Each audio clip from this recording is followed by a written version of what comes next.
Good morning, everyone. Glad to have you. Welcome, welcome, welcome. I'm getting my headset or headphones set up. How are you guys doing? Feeling good? Monday morning, Monday fun day. 'Tis going to be a good day. I do declare it. Deal with it. I am Groot. You are damn right. I am Groot. Looks willing to send these used Listerine sprays. Oh yeah.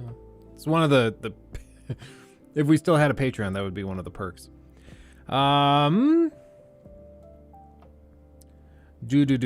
video for today, by the way, will not post until noon. There are certain stipulations for it, so that's why it's not going up right now or at 10:30. So it'll go up at noon while we're live. So in 2 hours. Has anyone experienced the new patch 1.06 light roll in Elden Ring? Still makes the game so satisfying. Or the stuff makes the game so sad. No, I have not. Or maybe it was there when we tried it recently. I'm not sure. 6 p.m. where I am, I'm dead. Oh yeah, I feel it. Nikki finished her musical that she was in last night, and then we went to like a little cast party. We got home, got Lockie down to bed, and I went to bed at like 9:30. I normally go to bed at like 12:30, so it was weird. It was really weird. I didn't know what to do about it. My watch that I used to track my sleep was like, "Are you okay? You just like slept a lot more than you normally do." It's like, I don't know, man. I don't know. How did the musical go? Really well, I think. It was like through children's theater, so it was pretty like a smaller production, and they did 6 shows in one weekend, which is not normal. A lot of even community theater performers will do like a 4 or 5 weekend run with 20 shows, but this was a much smaller production. Even though it performed in a theater that sits 1,200 people, they just went with a bigger seating and then shoved a lot of people in there over the course of one weekend. So it was good, but damn tiring. You know, normally a 2-show weekend is exhausting enough, but I don't know. It reminded me, like, I did a lot of theater, especially during college. It was just a great way to meet people and a great way to, you know, keep exercise going, because, you know, you're constantly going out, doing stuff, rehearsing. If it's a musical, you're doing dance numbers and stuff. So it's really good for you. But dear God, if you haven't ever done a play or a musical, I don't think you understand how much time it takes. Like, everybody jokes about theater people being kind of crazy. It's like, it's true. And it's because, for one, you're talking about a group of people who can regularly make themselves cry on command. Like, you have to be a certain kind of unstable to be able to just turn it on like that, right? So already, actors are a little crazy.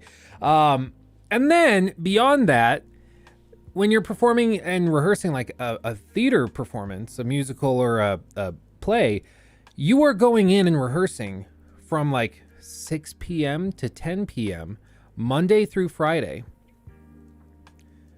And you do that for like 2-3 months. And then you perform 2 or 3 shows a weekend for like a month after that. So it's like 4 months of your life where pretty much especially if you're working a 9 to 5, pretty much every moment of your free time is spent rehearsing and working on this show. And it's because, like, that's part of why theater people are so close, and, you know, you can form really great friendships that way. But it's also what makes you kind of live in a bit of a bubble where people, like, you get out of it and you feel like you just left a cult compound, and you're like, I can finally relax. I can do things now. I can go out to dinner, you know? So I think I would enjoy doing another play, but I'm also currently like, I like having evenings, because dear goodness, it's so much time. It's so much time.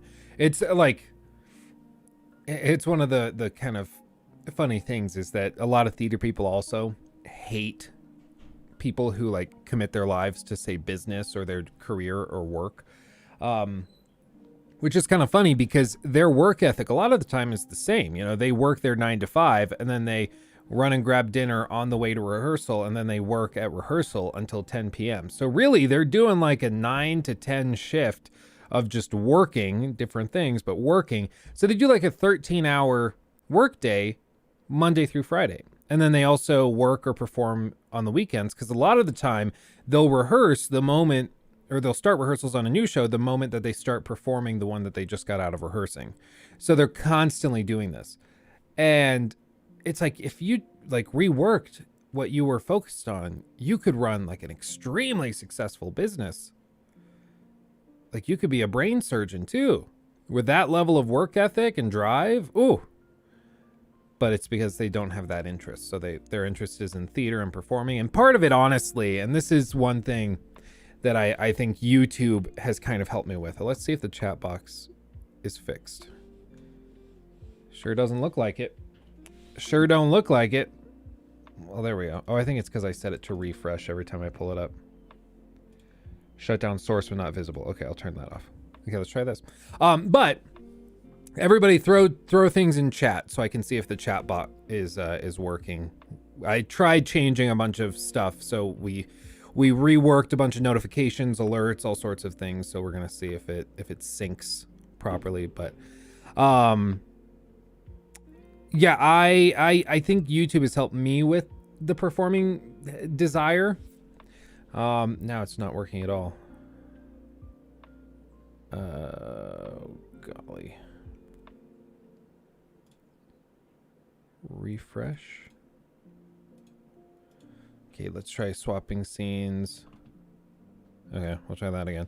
But basically, when you're performing in a musical or a play or something, what inevitably happens is that people get that rush of adrenaline when they storm the stage, and then they get the applause and everybody's like, you're so amazing, you're so great.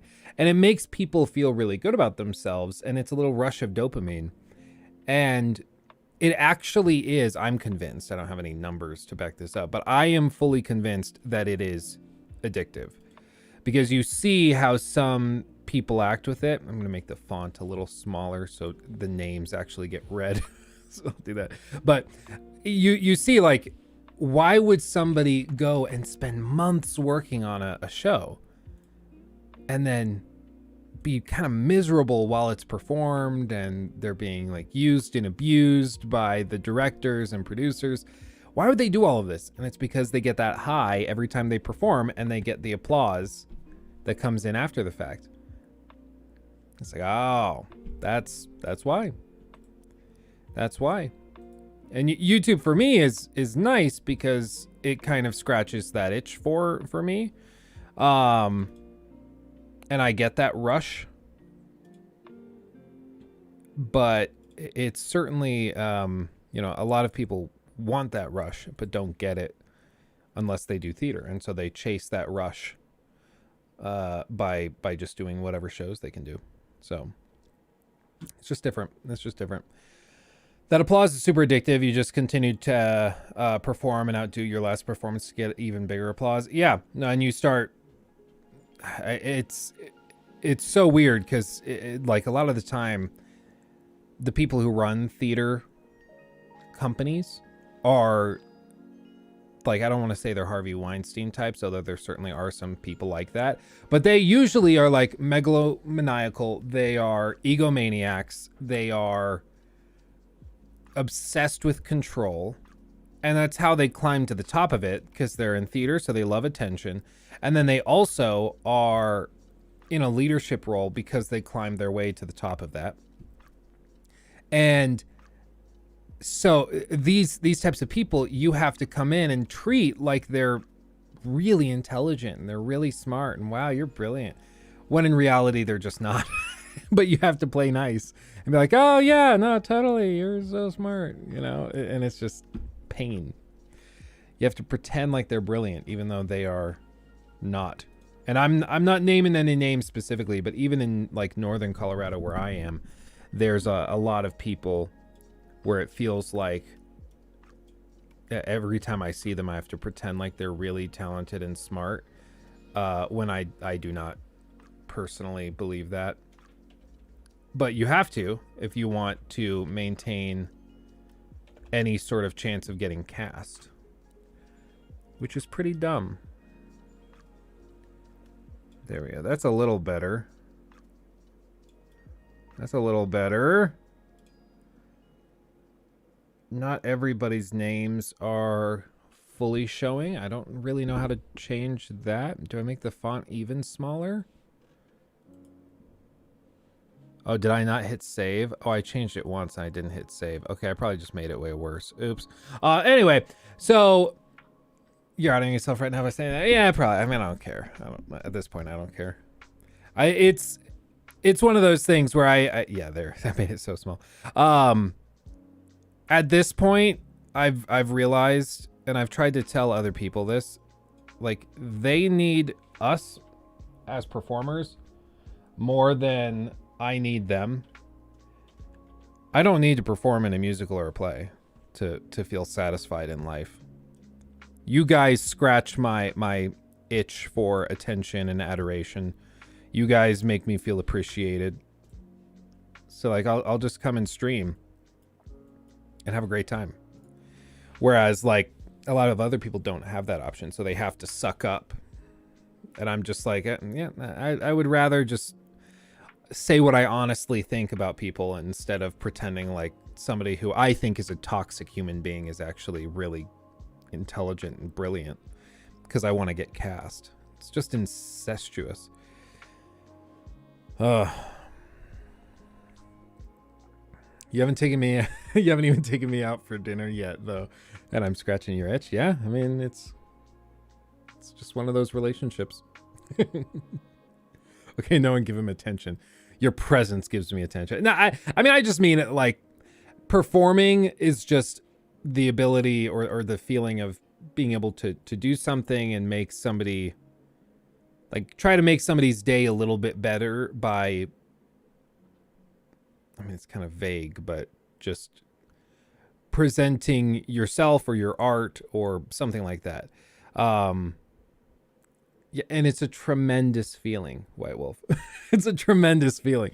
It's one of those things. Like, I think it's for me, it just, this scratches that itch. And as we've done the live streams, I don't feel the need to go and do the musicals and shows as much. And as a result, I don't feel like I need to suck up to people who I don't think really deserve to be sucked up to. And especially, like, we all know the types where they're like, no, I really focus on, see, now it freezes again. I don't know what the deal is with this chat thing, guys. YouTube's chat is just broken as hell. I think the one thing I could do to fix it, what if I did this? Pop out chat, I copy the link for that, and I just use this as a browser source. Can I just use that? Because it's so broken. I even swapped to like Stream Elements, still broken. I swapped to, yeah, I mean, I guess that sort of works. I can't go in and like cut it out, but maybe I just scroll it like that. It's just broken. It's just broken. YouTube's got to get this stuff figured out. It's so hilariously broken. But yeah, I like I said, we all know these types of people where they are just obsessed with making themselves sound way better than they actually are. There we go. And they're like, no, I don't want you to suck up to me. I try very hard not to encourage that type of behavior. Meanwhile, if you don't suck up to them, they will blacklist you and they won't talk to you and won't cast you or anything. It's like, you realize you're the problem. But I guess they don't. I truly believe everyone acts every day to get through, from our 9-to-5s to our family and friends. The world is a stage. Oh, and Purium, absolutely. And like the thing that I thought was so really interesting about Bo Burnham's, I think it was his what special? No, it wasn't his what. It was Make Happy. And in that, basically, his whole point was everybody nowadays is performing. Everybody's an actor. Everybody's a performer now. And it's not always in the same sense of like going on stage or being in a TV show, but everybody's acting when they post to Instagram, when they post to TikTok, when they try to frame their life in a certain way. Everything is a performance. You're trying to make yourself look a certain way in front of everybody. And his whole point was like, if you can live your life without performing, without caring what other people think, do that. Your life will be far more fulfilled if you can just not. But for some reason, people are obsessed with it. And I think it's reflected even in the way that, like, you'll see people seek their futures, where they will go out and they'll be like, oh, I want my future job, my career. I want to be an influencer. I want to be a TikToker. I want to be a YouTuber. I want to be a whatever. And I'm saying this as somebody who does it for a living. It is great. It is great. But there also are like some major downsides that people, I don't think, recognize or perhaps appreciate. Which is just, you know, I think it doesn't help anybody to ignore those realities. But, you know, people want to live the life of their favorite streamer, and so they they just make that the be all end all. But it's more important, I think, to be a well-rounded individual. Politicians would be tremendous in a theater production.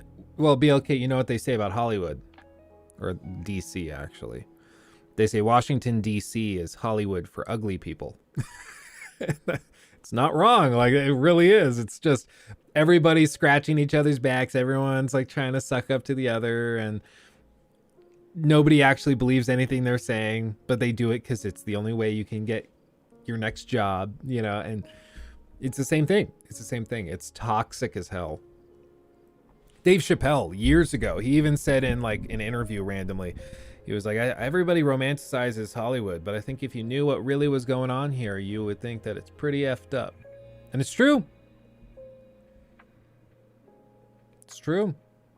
Hollywood is kind of sick. DC is, of course, doesn't shock anybody. DC is also disgusting and horrible in its own right. It's unfortunate, but that's just how it is. But that's why I think you can't romanticize that. I think the Me Too movement kind of woke people up that maybe Hollywood wasn't all glitz and glamour. A lot of the time, to be successful, you have to sell your soul to the devil, and certainly is the case in Hollywood and DC, but I don't think people really truly appreciated it. I think one of the next things that probably has to happen is for people to realize that being like wasn't it there was some, like, I think Penguin just did a video on it, that YouTuber streamer Show Speed, something Speed, he goes by Speed, who's like an actual crazy person, but he was caught promoting openly like a well-known scam. And it's like, yeah, if you want to be like really rich and successful, you kind of have to sell out, and a lot of these big guys end up screwing over their audience. There's some exceptions of people that I think have stayed very grounded, but they're very rare, which is why they're exceptional. Like, it's just not super common to make it to the top without screwing up a handful of times. Speed promoted a crypto scam called Paradox. Shocker. Yeah, this is Luke's segue into an NFT partnership. Yeah. Dude, like, it would be one thing if the NFT guys were offering me like convincing sums where they're like, oh no, yeah, we'll give you like $50,000 to promote this for a 60-second ad. I'd be like, okay, I can see how that's very tempting. But when they're like, yeah, we'll give you an NFT that we're gonna say is worth $1 million. Nobody wants it, and if you tried to sell it, it would probably make like 30 cents, but if you could sell it. But we're going to pay you in NFTs. It's cringe. I find it really funny to think that a lot of these big celebrities that did this stuff got paid to promote NFTs with NFTs. That's so funny to me. Serves you right. Like, Justin Bieber got one that was worth like over $1 million, and now it's worth like 10 grand. It's just funny.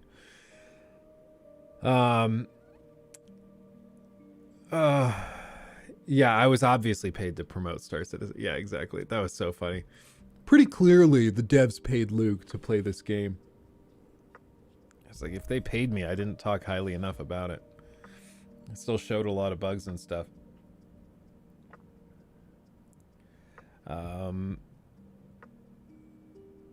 I don't know. The one thing that's been kind of up in the air for me have been these like the mobile game promotions, and then also like promotions of lesser known games and things. Not even promotion is like a strong word, but even like I've been doing these I tried videos, right, where I try a video. Usually it's an older video or video game that people know of, and I go back and I try it again, or I try Gotham Knights, so you don't have to, giving that a shot.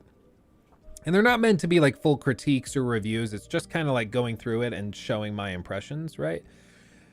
And what I've noticed is that there is, I don't know, I've recently received offers from a couple of companies that make some pretty, in my mind, decent games. They're not like Game of the Year games. They're not jaw-dropping, but they're like solid games that I've played in my personal spare time. And they've offered to write a check for me to make one of those I tried videos on it. And I checked with them and I said basically like, I don't want to say anything I don't believe in. I don't want to, of course, do anything that I don't personally believe. I'm happy to try the game. And especially like one of the guys reached out and offered it. I was like, I actually had on the calendar to film a video on that game, like the same type of video on it. And they're like, we like to pay you to do that type of thing. And I was like, I guess I could be convinced to make a video on it. So I think we might try something like that just to see how it goes. My commitment is that like, I will of course never say anything I don't believe in a video. But like if I was going to make a video on God of War Ragnarok and then they offer to pay me to make a video on Ragnarok, like, yeah, I'll take I was going to make the video anyways. So yeah, I'll take your money. Why wouldn't I, you know? We remember that 30 million dump of in-game currency they gave you, Luke. Don't act brand new. Yeah. I will say that kind of spoiled, like, I wanted to try to give people the perspective of the game from just starting out. And I think that was one of the issues that if I remade that video, I'd probably do it a little differently. Because I thought it was like, cool. Oh, we can buy like the most expensive game or expensive ship in the game. I can do that and it'll make for a cool video. But then I realized like, oh, maybe that doesn't, like, to new people or outside people, it just kind of reaffirms the idea that to have fun, you have to spend a lot of currency and actual money for in-game currency. So I can see why it didn't play.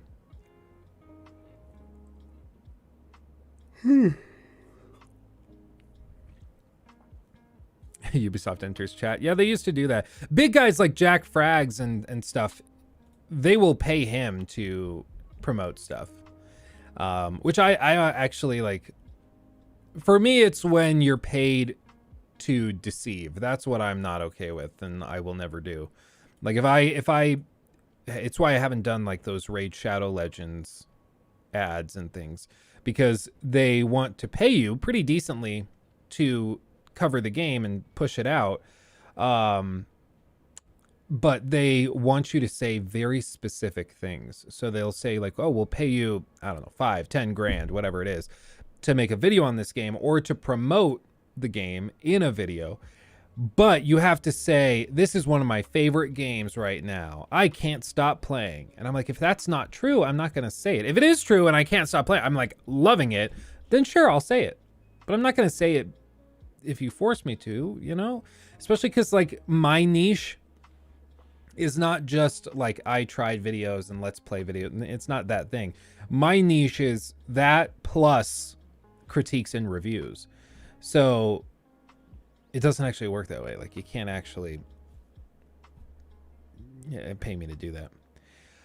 Jack Frags getting blasted by his viewers when Battlefield 2042 launches was hilarious. Just a bunch of people spamming his video with glad to see Jack being honest about the state of the game. Was he like actually kind of dishonest with that?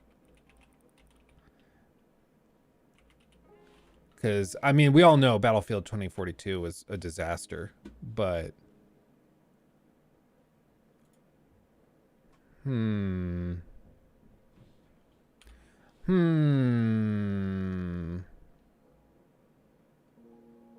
I don't know.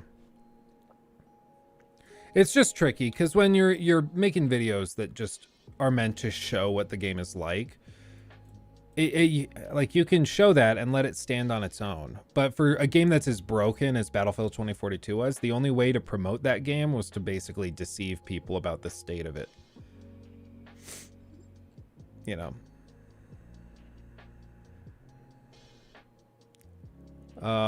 White Wolf, I'll add it to the list. That sounds fun. Luke, I'll pay you 10K to do a shot-for-shot remake and cover of Careless Whisper. That would actually be low-key kind of fire. That would be great. A lot of his videos leading up to launch spoke highly of the game when he was playing the closed beta, and it was clearly not in a good way. His community got pissed. And as they should have. I wonder what checks they cut him. Because he focuses so much on shooters, I would guess that could have been a... I mean, it was certainly a 6-figure deal. It might have even gone up to 7 figures if we're being real. Like I got told about a promotion that some YouTubers were getting that was for GameStop and Best Buy. And specifically, it had to be across multiple different like subgenres and sub communities. So you needed to have like a large TikTok following, Twitter, Instagram, and YouTube. But if you had large followings on all of those, they would pay you, and like buku bucks. One YouTuber who I was told had similar subscriber numbers to mine, but had also built a large community on TikTok, they got paid over $100,000 to promote this thing for GameStop. That's insane. That's actually crazy. So we're not there. Let me be very, very clear. Like, nowhere near there. I would love to get there, but no, we're nowhere near there. So don't like, we're at 100th of that. So don't think that that's what I'm quietly pocketing in the background. We're making investments into TikTok. We're trying to grow those other platforms, but yeah, we are not there yet. I paid $120 for Battlefield 2042 to play it a week early, and I'm still pissed about it. It's been over a year, and it also still runs like crap. Yeah. I can understand that. There are some games I'm still pissed that I paid full price for Man of Medan. Unbelievable. Just unbelievable. Good morning, Colorado Springs, checking in. Brett, good to see you. Hopefully you're doing well. Colorado, I feel terrible for all of you guys in Colorado Springs. It's horrible. And yeah, I can just only imagine. Yeah, somebody asked earlier, did I see the Disney stuff? Yes, I did. If you guys don't know, the CEO of the Walt Disney Company was a guy named Bob Chapek, and he got pushed out last night and replaced with the last CEO who retired. So they pulled him out of retirement after like a year and a half, 2 years, and brought him back to run the Disney Corporation because I guess they just didn't think that Chapek could do it. So Iger, who ran the company starting in 2005 and ran it through like 2020, 2021, he is now back, which is just crazy. So Disney shares are up like 5%. It's wild. How do you pull somebody out of retirement with a very large amount of money? Especially when the person you're talking about is already worth like over $1 billion, which Bob Iger, I'm pretty sure is. Pretty sure. Is he? Net worth. It's got to be over $1 billion. No, okay. They're saying it's only worth 350 million. Which honestly, 350 million for like 15 years at the head of the Disney Corporation, that's not as high as I... Okay, no, this, according to Forbes, yeah, don't look at whatever that site is. According to Forbes, they're saying 690 million as of 2019. So he's close to a billion. But if they offered him like $1 billion in stock options and stuff just to get the company on track, then I'm sure he would have taken that. We'll double your net worth if you come and save the company for a few years. I know you've been retired, but we'll double your net worth. Okay. You know, he probably has some other shady underground businesses. When you're at that level, I don't think you need to. Like, people's idea that you have to have underground businesses, or that once you're a millionaire or billionaire, you have to start doing slimy stuff. No, like once you're wealthy, you can afford to do the much more legitimate and sophisticated investments. Not just real estate, but also like fine wine collecting and art pieces. You can just go and casually buy a Monet. Hold a Monet. Monets go up like on average 15 to 30% every year in value. That's better than most stocks or real estate. Just buy fine paintings. But the problem is they cost so much that usually people can't get them until they're already worth like $500 million. Then they can afford to buy a $30 million painting. But you know, once you're at that level, you can start doing that type of thing. And those investments, you know, explode. I just think he, you know, at some point you have to be like, well, how much money is too much money? Or when do you have enough money? I don't know. If you're worth $1 billion, you're not buying a super yacht. But if you're worth $2 billion and you want to spend $1 billion on a super yacht, maybe that's what he went to retirement. And he's like, you know what would have made this retirement a lot better? A super yacht. And then they come back and they're like, we'll buy you a super yacht if you save the company. And he's like, okay, I'll do that.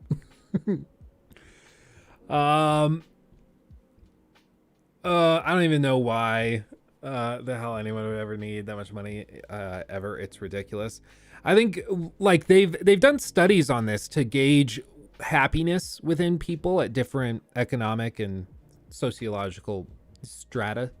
And what they found was after about $150,000, satisfaction and happiness plateaus. So until like as you're climbing the social ladder and reaching like $100,000 to $150,000 a year in income, as you're climbing that, every dollar that you increase your annual income, you're getting happier, more satisfied. And usually it's because you can feel more satisfied with like, you can make investments for retirement. You can rest assured that you can cover health expenses if you get sick or your family gets sick.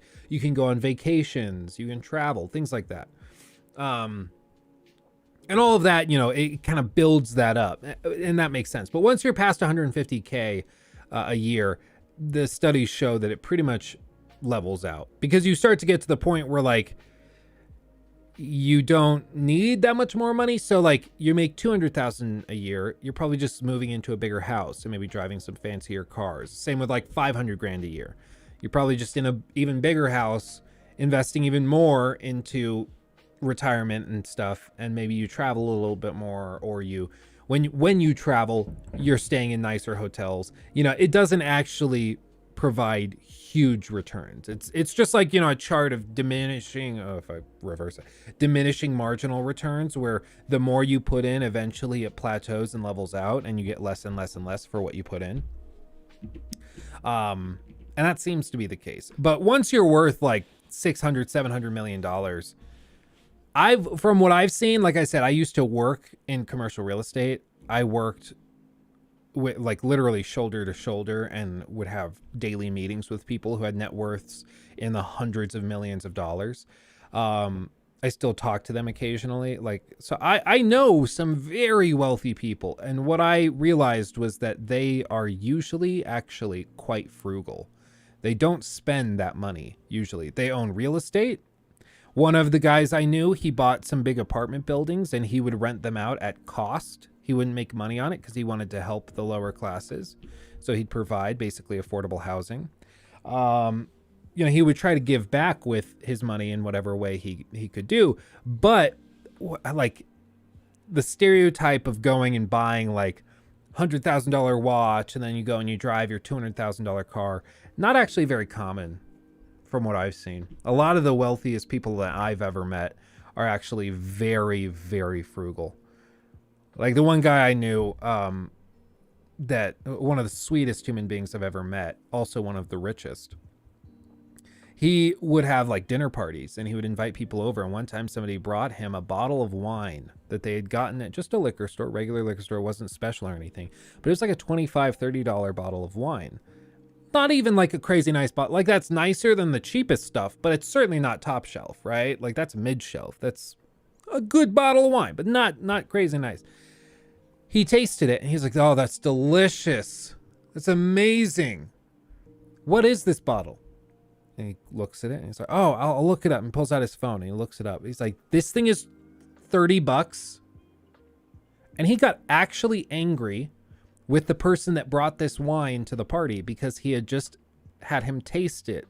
And he realized how much better a $30 bottle of wine was to the $10 box of wine that he would normally drink. Bear in mind, this guy is saying this as he's standing in front of the elevator, which is one of 2 elevators he has in his house. So like it's weird. It was like kind of like a very interesting contrast where he's upset about this extra little expense for wine. Meanwhile, like he just had his elevator in his house serviced, or sorry, one of the elevators in his house serviced. So it's fascinating. It's fascinating. But yeah, anyway. Do do do do. Like that little Avengers video you did. The team is always going through extensive game and office leaks, revealing everything behind the scenes. It's crazy. The Avengers video I did? Which one are you referring to? Is it one that's a little older? I'm just trying to figure out which one it is. How many hours do you think you work? If you ask my dad, nothing. But no, I mean, it depends on how you, like, what you count as work. Like if you count all the streams, if you count the times that I'm playing like games for reviews, taking notes when I'm working on scripts and all of that, I'd say it would be every week somewhere between like 40, more like 50 and maybe 80. But it really depends. Like God of War Ragnarok came out and I basically was in here from 7 a.m. till like midnight. Occasional trips up to grab food. But like giga crunch.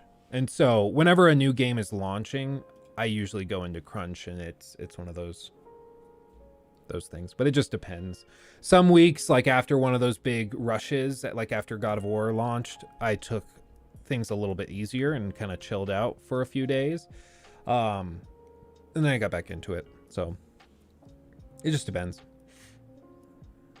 Yeah, I was gonna say my partner and I together sit around 180 a year, and we are fine. Yeah, Brandon, and that I think is a really comfortable place to be. Like you have hopefully all of your bills covered. You don't really have any incremental stresses, and that's the biggest thing. It's just like I remember just a couple of years ago being so stressed that I wasn't going to be able to make rent, that I was taking cash advances off of my little college credit card that had like 28% interest, and barely surviving month to month, like barely. And that it was a huge stretch, and slowly gaining debt, slowly getting worse and worse and worse. And I'm lucky that I was able to kind of escape that, and now I'm sitting in a more comfortable position. Not as comfortable as I would like. I'm not at the point where the study says you reach your break even, but I'm not anywhere near like that anymore, and I'm very, very thankful. And I can only imagine how horrible it must be for some people that never escape that, because I know some people that are like 40. A lot of them through like theater, where they're in their like 30s and 40s, and they never got out of that spot. They still live barely scraping by month to month. And I'm like, it's such a stressful existence, you know? Hannah, just popping in for a little chat before class. Glad to have you. Thanks for coming by. Miles, have you ever thought about doing a podcast? I used to do one. It was just like, I don't know. We might do it. I just found that the view numbers were never amazing, and I don't know. I also like, is it a gaming podcast where I just do a run through of gaming news? Maybe we do that. I know we've thrown out the idea that maybe for like the stream we do like the core gameplay, and then maybe we do all of the news topics as a podcast, then those get cut up into little bits. I don't know how to do it. Other YouTubers have managed to pull it off, where they do like an end of week show rounding up the news.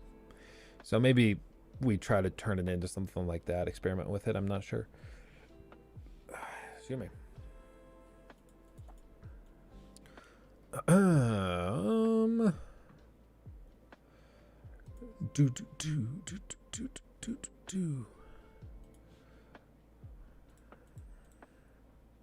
Voila. The mod podcast, the modcast, that could work. Let's see. The new Elon Musk Meat Canyon vid had me in tears. Oh, Meat Canyon vid. Let's see. Damn, I remember Luke, or when Luke was in his corpo job, I thought he was going to abandon the channel. It was practically dead. It was like we were in that spot where I was uploading maybe like once a month, and I had convinced myself it was because quality over quantity, but a lot of the videos I was putting out weren't amazing, and it was mostly just because like the YouTube channel was not generating revenue. I think like the most it was making at the time was maybe $500-600 a month, and my rent, like my half of the rent, me and Nikki were staying in an apartment that was a total of $1,600. And then plus like any extra fees, utilities, it was like $1,800 a month to live there. And like we barely made it. And so I just, it didn't make sense for me to spend a ton of time making videos, especially because I spent like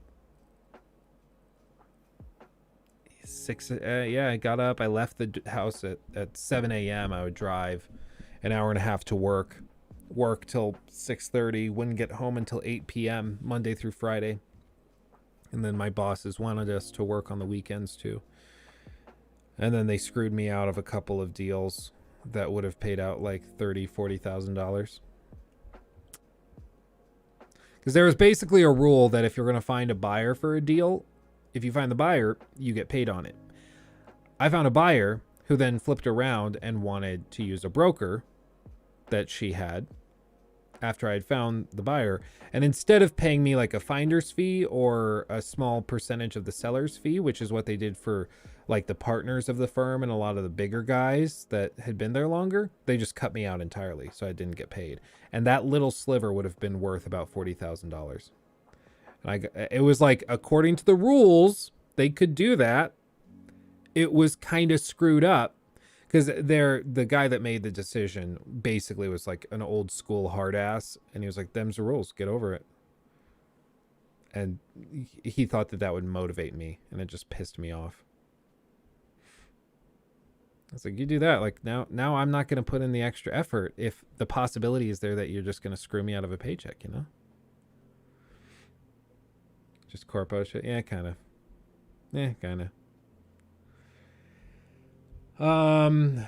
Let's see. Blackwood. Subject love all your critic content, man. No, appreciate you. Thanks.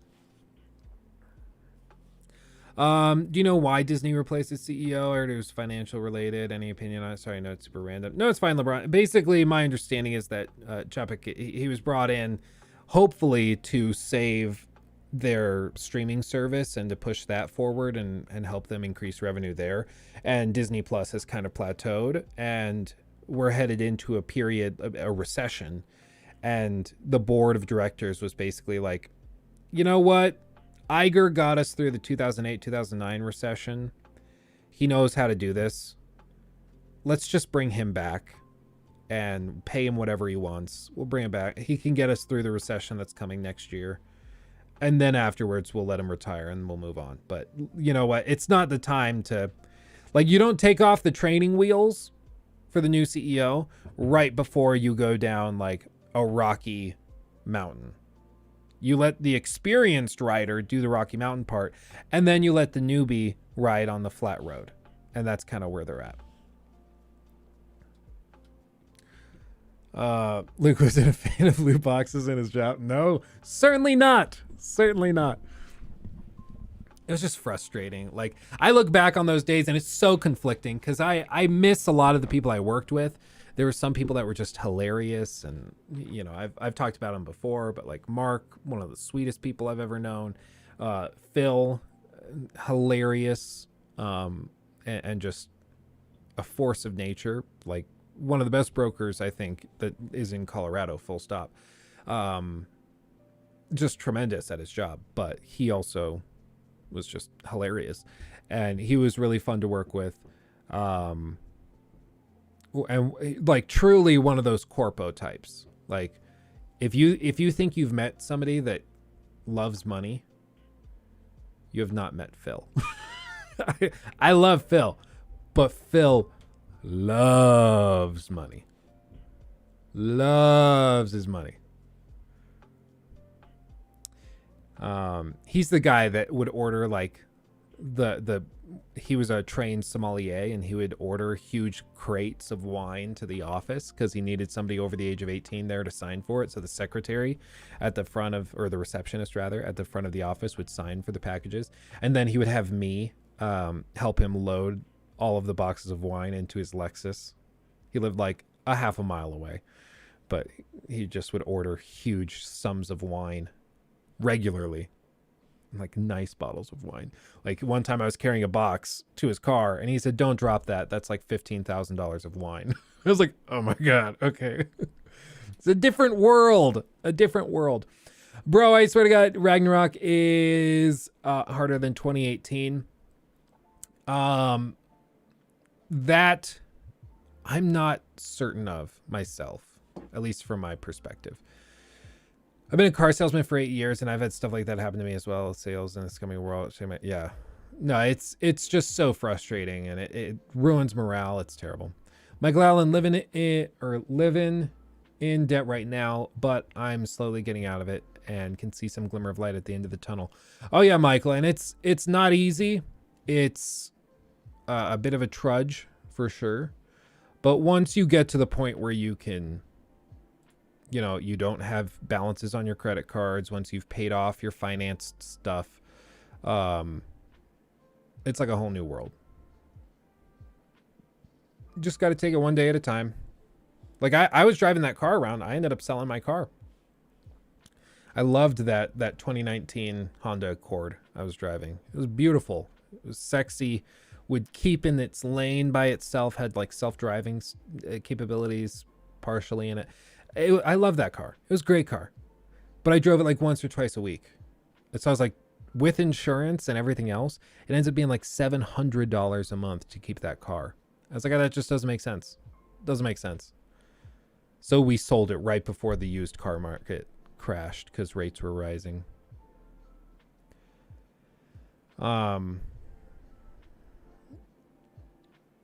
Sophie, I think it's probably more the amount of boss fights, mini boss fights that make it seem more difficult overall. I thought it was kind of on par and found the boss fights much more enjoyable. Yeah, I could see that. I could see that. We're playing through, and we'll jump on to this. We're playing through on Give Me God of War, and so far, I've thought that it's like, honestly, the Give Me God of War setting is not as difficult as I thought it would be. I was bracing for it to be a lot worse. And now that I've said that, I know it's going to be way worse. But, that's just what we get. Let me move this screen over. This is 2 hours into the game, everybody. So just if you're worried about spoilers and stuff, just know that shouldn't be too much of a concern. Can we still see the outfit, Luke? If we reach the count, my outfit, what I'm wearing?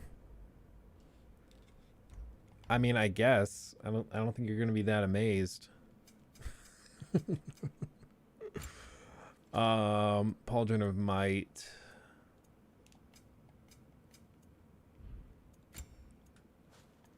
Yeah, I think I already did all this. Thumbnail's not a spoiler, right? No, the thumbnail is made by a fan. It's just a picture of Kratos, but with this model, but made to look like it's from the first game.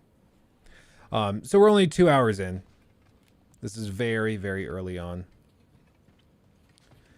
Is the Lego pyramid hollow? No, but it's only half of the pyramid. So it's right here. It's only half of the pyramid. It's cut in half. And you can take the outer shell, the white piece or white chunk off, flip it around and put it on the back. So then it's a complete pyramid. But what's here is just half of it. So it's not like a full-on pyramid like the Lego Coliseum or anything. Me and my buddy Caleb, we've been building the Lego Coliseum for like a year. It's massive. I don't get over there enough. That's mostly why it's not done yet. When is the review coming? For, if you mean the critique for God of War Ragnarok, that's coming, my hope is, by the end of the month. It's pretty much all set. I just have to sit down and film it. I was probably going to wait till after I got a haircut because I'm a little shaggy right now. I'm a wee bit shaggy. No. It's my room. Very nice. I guess this is where they store the food. Nice to have options if... The sound sounds weird. Hold on. Hold on.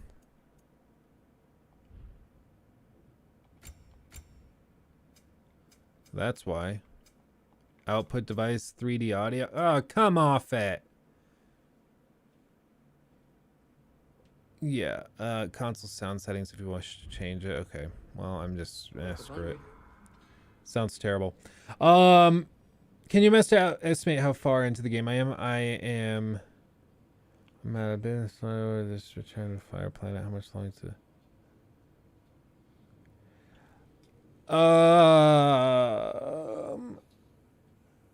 I don't... I could try to answer that, but I think if I tried to answer it, I might spoil things. So the short answer is I don't know, because it could be like 15 hours or it could be like 4 hours. So I'm not sure. Will you be reacting to the Game Awards show? Yeah, I think we will. We'll co-stream it. Do your streamer pitchy thing, get those likes rolling in, then stand back and wait for validation. Good point, Imperium. Yes, everybody, if you could like the stream, it does help get this out to more people. It actually does make a difference. So if you could like the stream, we got 115 people in here and climbing. If we could like it and maybe get up to 100 likes in the next 10, 15 minutes, that'd be tremendous. Greatly appreciate it. You were able to buy 2 of the pyramid sets and make one huge since it's a half. Yeah, you could probably do that. It'd be very expensive, but you could probably do that. Or like you could probably just go on, I think on Etsy, there are people that put together Lego sets and build their own like plans and stuff for it. And you could just buy the sets from them. It would probably be about the same. Does anyone expect any crazy big announcements at the Game Awards? I personally, I have no expectations, and there's nothing that really seems obvious for them to announce. So I'm actually kind of excited because either there will be some huge surprises or it will be extremely underwhelming. And I don't know. Insider Gaming said Star Wars and Kojima will be there. Don't really care about Kojima. And that doesn't really surprise me because it's Jeff Keighley. So they're probably just going there so they can share a hotel room. And then Inside Game or Star Wars, that could be any number of things. Hopefully it's Star Wars Jedi Fallen Order. Whatever the sequel is. That I'd be down for. Thank you for the $1.99, Jordan. Are you going to be trying Evil West? It looks interesting. I can't say much. But look on the channel in an hour. That's what I have to say. Very excited for your critique on Ragnarok. I worked on the audio for the game, and I'm curious to hear your thoughts. Big fan of the channel. Cameron, appreciate you. That's awesome. Just because you're here and you worked on the audio, I will take the time to go into the settings and fix this, because right now it's calibrated weirdly. Yellow. Oh, is the door locked? I think it's Babe and Baby. Is it Babe and Baby? No, it's the pizza guy. It's Babe and Baby. Say hi. I'm gonna say hello. I'm gonna take that this chair. Hi. Oh, here, we can change the camera. You say hello? Oh. Oh. You say hello. We're upstairs, like, we're gonna go. And he goes, Dada. Dada. I need to see Dada. He starts melting down. I'm like, we'll go see Dada. It's fine. Are you gonna play the game? Oh, okay. He's gonna play the game for us. Oh. Oh. We're gonna test the internet connection first. He's breaking it. How you doing, dude? Yeah. Your hair's a little crazy today. Hey. This is a little Your crazy. hair's a little crazy today. My hair is a little crazy. I'm having theater withdrawals. I'm just really sad. Yeah, we talked about that. I'm really sad. Hi. Huh. What's your shirt say? What's his shirt say? I don't even know. It's like got a truck on it. On a mission. Oh, it's an airplane. It's not even It's a a truck. fighter jet. Can the baby say tremendous? Lucky, can you say tremendous? Tremendous. Da. Lachlan, can you say... Banana. Yeah. Nana. Can you say apple? Yeah. Can you say baby? Yeah. He's pretty good. Yay. Baby. Baby. Imperium says, congratulations, Nikki, on the musical success. Oh, thank you. Yeah, can the baby say like, comment, and subscribe? No. Do you see the fans and the lights and the camera lights are so and the cool. computer? Is that pretty cool? Mm-hmm. Yeah. You look tired. Yeah. What? Siri thinks we're talking to her. She's stupid. Nice to meet you. Should we go and get groceries? Go groceries, get some snacks. I'm gonna go get some groceries. Uh-oh. Really? Say Kratos. He's like, I'm not a puppy. That's ridiculous. I don't sit and roll over. Yo, mama, go shopping? All done. He's like, I don't want to go shopping. Mama's just gonna go and look at socks for a while. Oh, the lizard came out. It's like the baby's back. You say hi to Bill? I forgot to set up the Vil view. How dare you? All right, kiss your son goodbye. We're going. Would in you? the car. Hug? Oh, Oh, dude, your tags are out. he's repping some nice brands. The moccasins. Ma, Got some Adidas hands on. ma, ma, ma. Ma, ma, ma. You ready, kid? Hold you. Yeah. Are you gonna hold me? Oh. Oh. I love you. Yeah. Hold you. Hold you. I love you. Oh, okay. He's just going back and forth. I can't make up my mind. Bye, dude. You say bye-bye? Bye. Bye-bye. I'll see you in a bit. Bye-bye. Love you. Drive safe. What a fella. What a fella. He opened up network settings somehow, so. Input device, that's fine. Audio output, it has to be HDMI. Type. Oh God.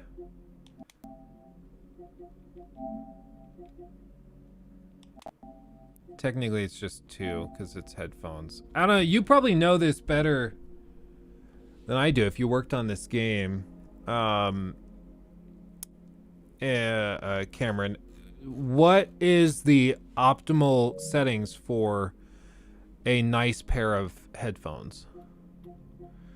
3D audio for headphones. They don't let me use that for this because it's not a 3D Pulse whatever headset. But what would be the ideal settings for it? Because amplifier, I would imagine they keep the range pretty open because usually if you're using an AV amplifier, you're using nicer equipment. But then again, it's only 2 channel, so I don't know if it's gonna mix properly if I leave it at 7.1, but it's only out, like routing out to a 2 channel, you know? Yeah. I'm thinking of getting that gaming chair. Is that a medium size? Yes.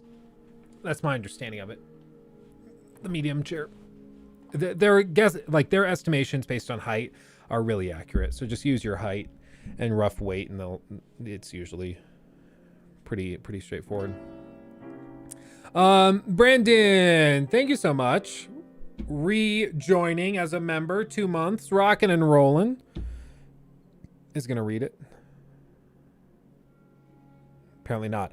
How's everybody enjoying Ragnarok? Can't wait for Callisto to drop, so I have a winter full of games. Yeah, Callisto I'm excited for. I have heard from credible people that it may be a good idea, if you can, to play Callisto Protocol on console. Apparently, the PC port is having some shader caching issues. Hopefully they fix it by launch. They might not, though. We shall see. Does my Twitch Prime still pay you? Yes, it does. Unfortunately, they just don't throw perks at you because we're streaming here, but it is so funny. We got the frickin' Twitch partner figured out, and then after getting Twitch partner, we haven't, like, since getting Twitch partner, we haven't streamed on Twitch once, which is just really funny to me.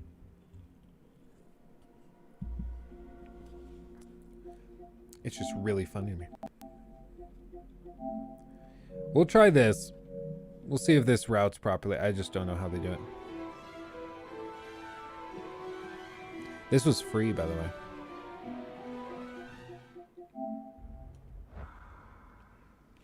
Let's see if this sounds better. Please don't go back to Twitch. Yeah, I'm enjoying YouTube. Everybody like the stream, by the way. Like. And be sure to bring the head. So, where exactly is Boy. He's imprisoned in a mine somewhere. That's all we know so far. Like or get banned. We're taking a playbook out of Wings of Redemption streams. We'll need help narrowing it down. Oh, you should talk to Mods, Derwin. ban everybody who Derwin. isn't liking my He's stream. a cousin of ours, sort of. Works for the city on safety issues. Should have access to all kinds of information on mines. And I know he's no friend of Odin. That's why your mother sought his help when she was trying to whip up a rebellion. Ready? A rebellion? Did you know about that? I did not. A rebel leader who knew Mom. Sounds like exactly what we need. I think you missed the ta-da. Well, never mind. Yeah. I'll have this oiled up in no time. Also, can we just really appreciate that there's no realm room anymore? There's no travel tree thing. That was so toxic. It was so annoying. Every time you want to go anywhere, it's like a 10-minute process. You hear that?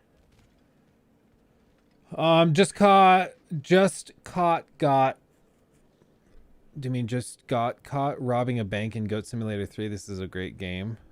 I have not even touched it. Should I? Would it be funny to do like a serious, like the video could just be like, I'm not talking to you. Just like a serious critique of Goat Simulator 3. That actually could be kind of fun. No load screens? Yeah, you're right. But there were also no load screens in 2018. I think they just developed this whole thing with the travel room. And it was cool the first few times. And during the story, it wasn't a big deal. And like there was even the plot line tied to it with like flipping the temple and stuff. So there was a reason that they set it up that way. But if they had kept that in this game, I think it would have just been like way more annoying than it would be worth.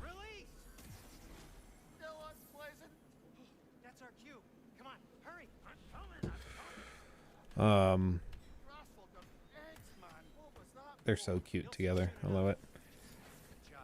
You should do a video for the Game of the Year nominations. You mean like a video where I look at the nominations and break it down? I could do like a predictions video where we go through and we predict what we think will win. That could be kind of fun. I could see that being fun.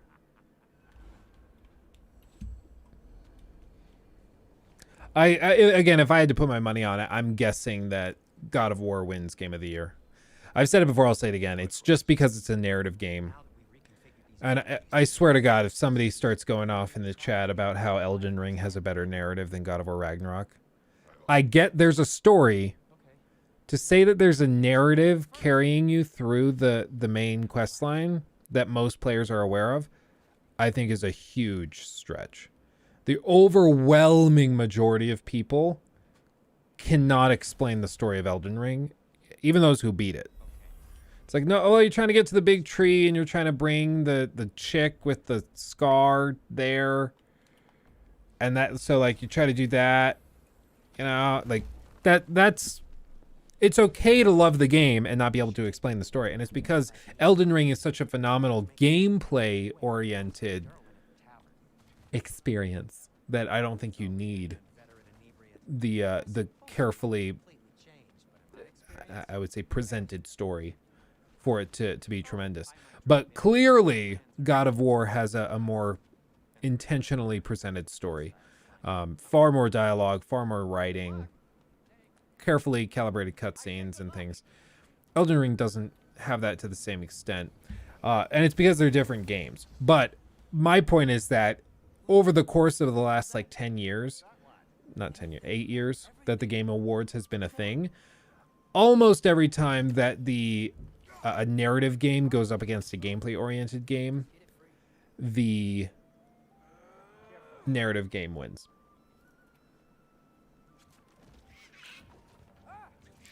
Art direction's got to be Elden Ring. Didn't Stray get nominated for art direction and stuff? I think Stray probably beats out Elden Ring, if I'm being real.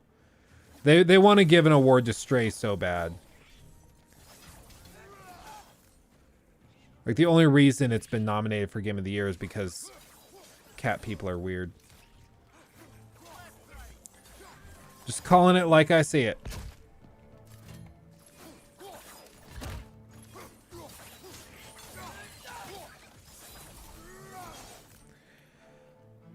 Pentiment, yeah, it's a bummer though, because Pentiment's gonna be forgotten by the time the Game Awards come out next year. Just sucks. I still have to play it.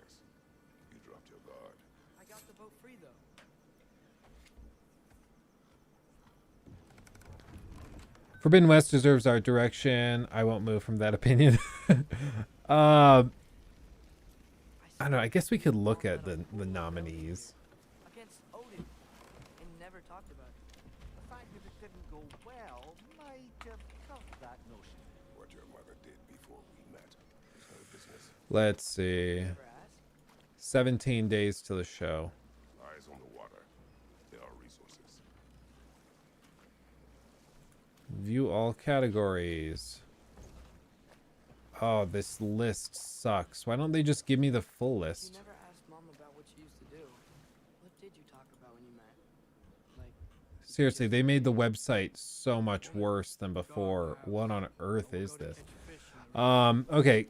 Game of the Year, Plato Requiem, Elden Ring, God of War Ragnarok, Forbidden West, Stray, Xenoblade Chronicles 3. I think pretty clearly God of War is going to win it. Been wrong before. If it goes to Elden Ring, I think that's fair. I loved Requiem, but I think Elden Ring and Ragnarok are on a just different planet. How long for New Game Plus and Ragnarok do you think? I would guess you probably will spend closer to like 35 hours getting through it, because you'll be doing a lot more of the side stuff. It's probably like 26 hours to get through on normal most of the time.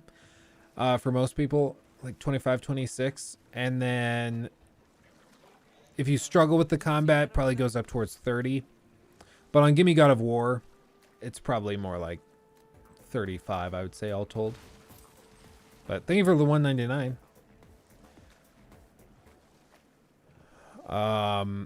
So I'm guessing Ragnarok takes that. Ooh, what I might be able to do. Hold on. I can do this. Please hold. Please hold. I can copy. Press that button. It brings this up. Paste. Here, I just built out this scene specifically for this. You probably can't see it, but hold on. Oh, God. Okay, and then here, I can go full screen and maybe zoom in a little. There you go. Does that kind of work? think that kind of works. We'll just do this for a minute while we go through these. Okay. So, indie title is Cult of the Lamb, Neon White, Sifu, Stray, and Tunic. Cult of the Lamb I really liked. Sifu is also a tremendous pick as well. It's really well done. If you like roguelites. Stray I could see winning indie. I could reasonably see that happening. I haven't played Tunic or Neon White. But honestly, Cult of the Lamb, Sifu, or Stray, all three I'd be okay with. I think that would be fair. Best mobile game, Apex, Immortal, Genshin Impact, Marvel Snap. I don't know. I've only tried these two, and from what I've been told, Diablo Immortal is pretty good. It's just like kind of toxic and monetized out the ass. But it's not like a terrible game by itself. But I mean, if I were comparing them directly, I would probably say like I'd rather it go to Apex Legends Mobile because I love Apex. But then again, like Apex is also monetized out the ass. So Marvel Snap wins because of the brand. Yeah, maybe. I could see that. Didn't they give it to like Genshin Impact last year?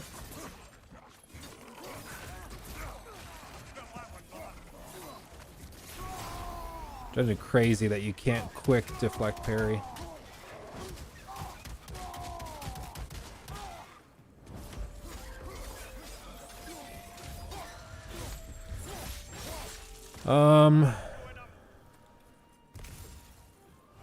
Community support, Apex Legends, Destiny, Final Fantasy, Fortnite, No Man's Sky.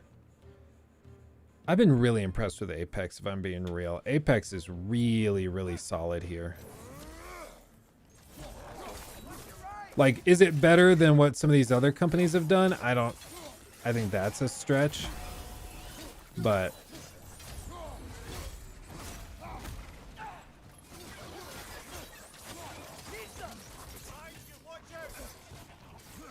rude.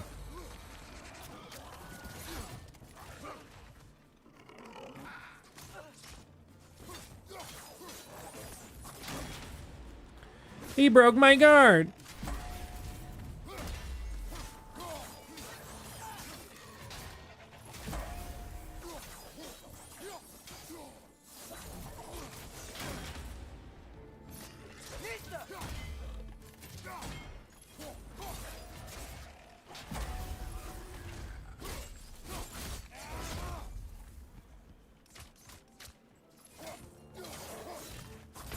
Oh God. I thought I was blocking. I guess I wasn't. Let's see. Thank you, Kashabe, for the $5. God of War combat mechanics and flow, plus Elden Ring open world exploration, best game ever. I could see that. I could see that. If you mix in like action RPG elements, I think it'd be more compelling. Mechanics and flow plus Elden Ring open world exploration equals best game ever. I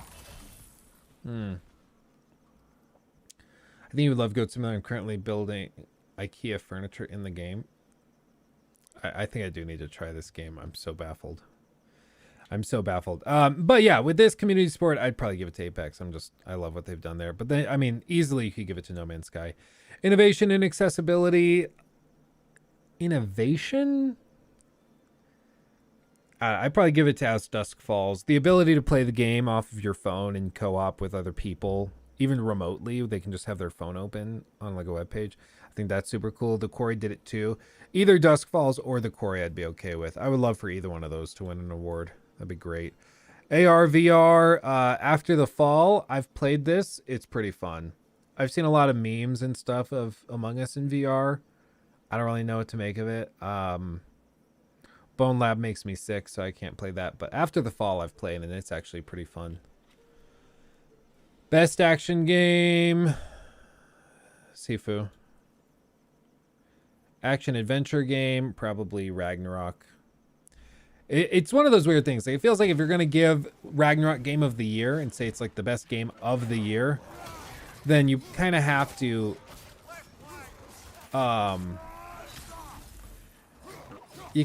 give it awards for like almost every category it's in.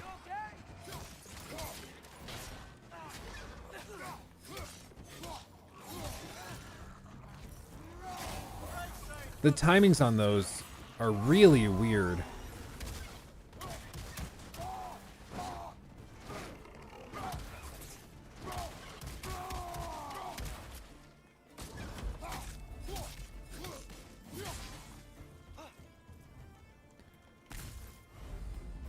Feels like you should be able to stun people, like, because I can throw out a combo of just R1, R1, R2, and sometimes it stuns them, but then other times it doesn't.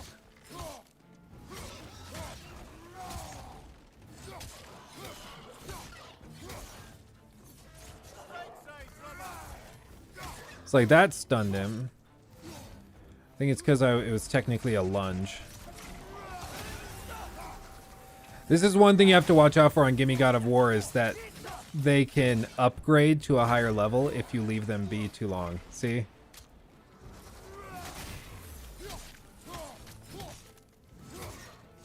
So that time it didn't lift him in the air. And it might have been just because he's a level 2.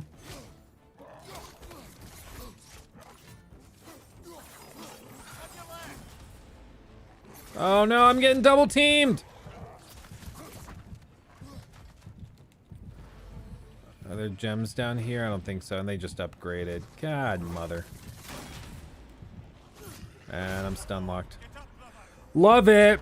Love it. Let's see. Role playing. In terms of action role playing, Elden Ring, like, pretty easily, I think.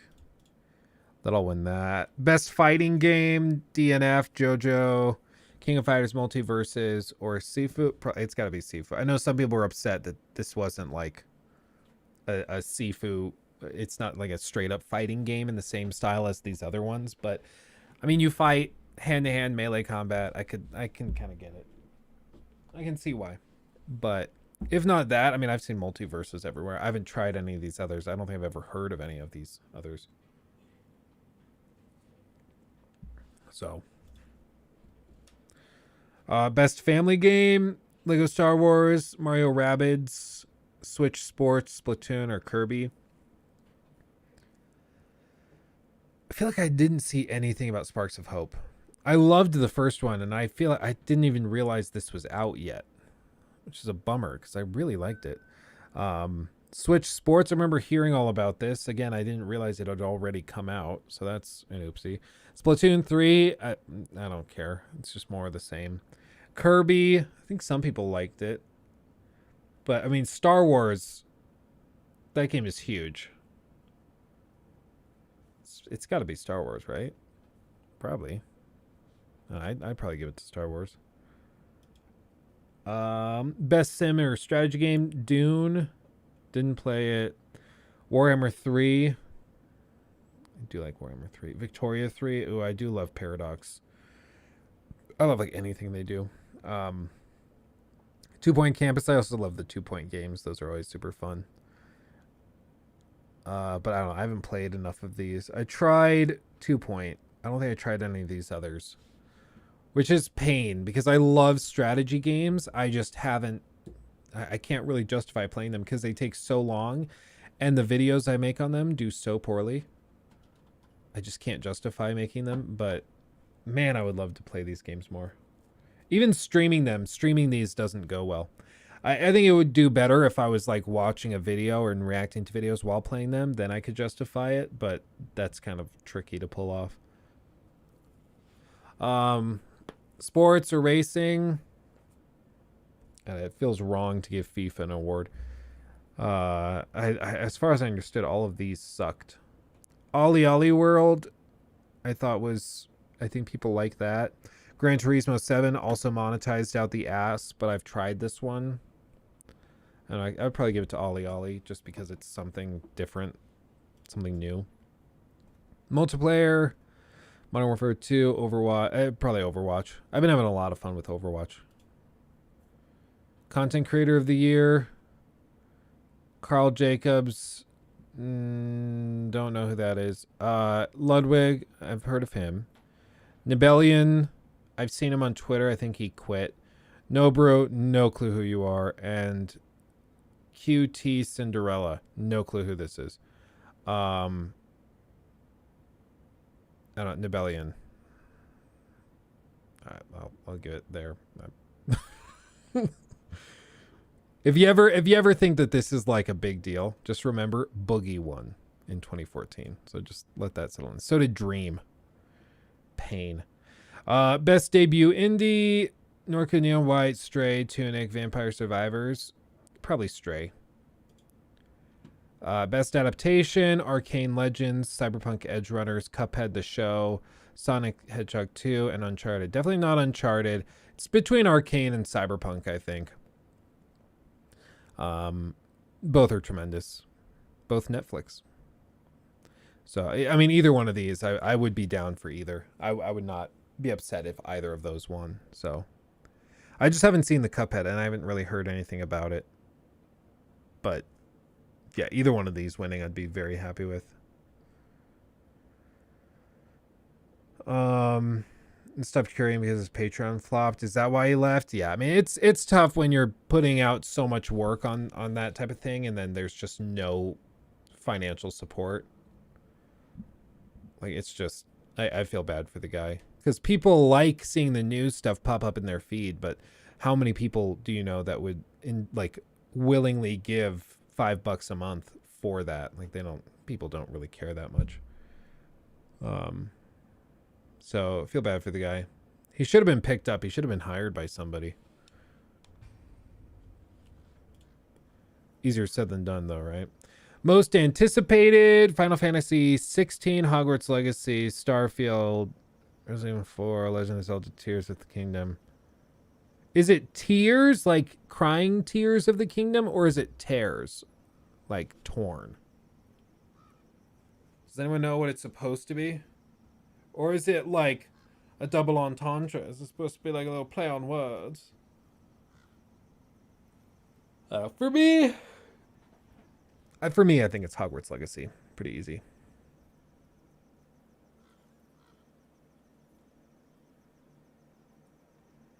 It's Zelda's of crying tears. Yeah, I mean, for me, I think it's Hogwarts Legacy. I'm a little underwhelmed at the Switch right now, so that's a little bit of a bummer. I'm glad there will be a game finally to play on it. Starfield, I'm interested. I'm willing to be surprised, but I'm not going to give them any benefit of the doubt right now. Resident Evil 4, Final Fantasy 16, Esports game: Counter-Strike, Dota 2, League of Legends, Rocket League, or Valorant. Probably Valorant. Esports athlete, I literally have never heard of any of these people, so pass or smash. Esports team, I've heard of FaZe because they're really obnoxious, and I've never heard of any of these others, so pass. Esports coach, if I haven't heard of the esports teams or players, I've never heard of these guys, so I'm going to pass. Esports event, I've heard of Evo. That's the thing that Darkside Phil placed in and then called himself the best player in the world, or in North America, after everybody else dropped out of the event. So I remember this Evo from that Frederick Knudsen video.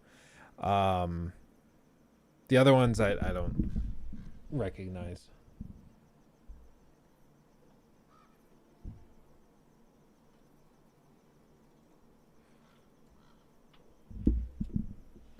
I'm just gonna refer all the Koreans because brethren. Yeah, I mean that's fair. That's fair. Same TBH. After playing Temtem, it feels so weird to play this crappy ass version. I don't know. But I mean, that's every category. That's all of them. It feels like there were like 3 or 4 really good games this year, and then everything else was kind of just meh. Meh. Okay, gotta focus up.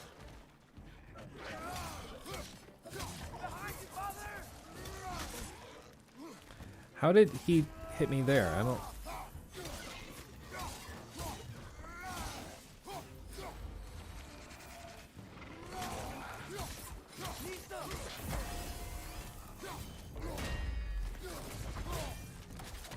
Thank God they can't interrupt you during that.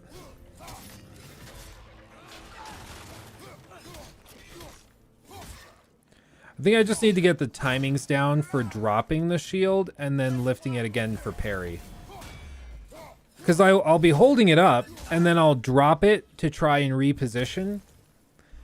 And then lift it again to parry. But it doesn't happen as quickly as I want it to. I want it to be like up, down, so I can drop it and then parry. But instead, when you let go of it, he holds it there for a second and then drops it. And that timing is what I'm just missing ever so slightly.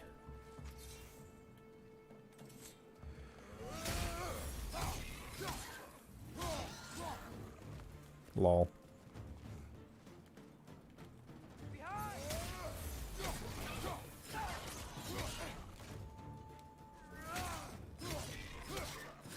Right in the water.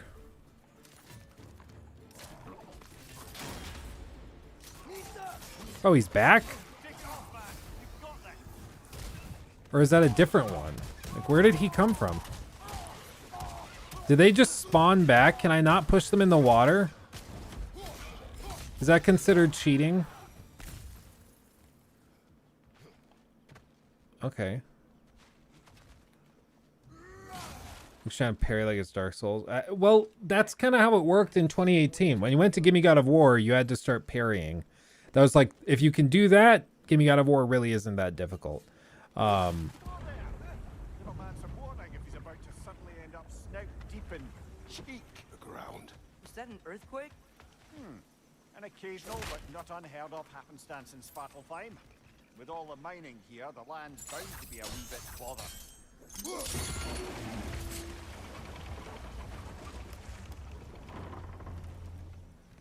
Oh my god, you're so strong, Kratos. This game wasn't really balanced for the difficulty. It's very inconsistent. One of my issues with the base game was balanced isn't very balanced. All realms fight the same way. Weird that Fable winter doesn't always make it. In Midgard it does, but as you can see, the effects here appear far more gaseous in nature. Observe the geysers. Observe the aforementioned aroma. These effects were It's up present there. before in some form, but now there's new extremity to them.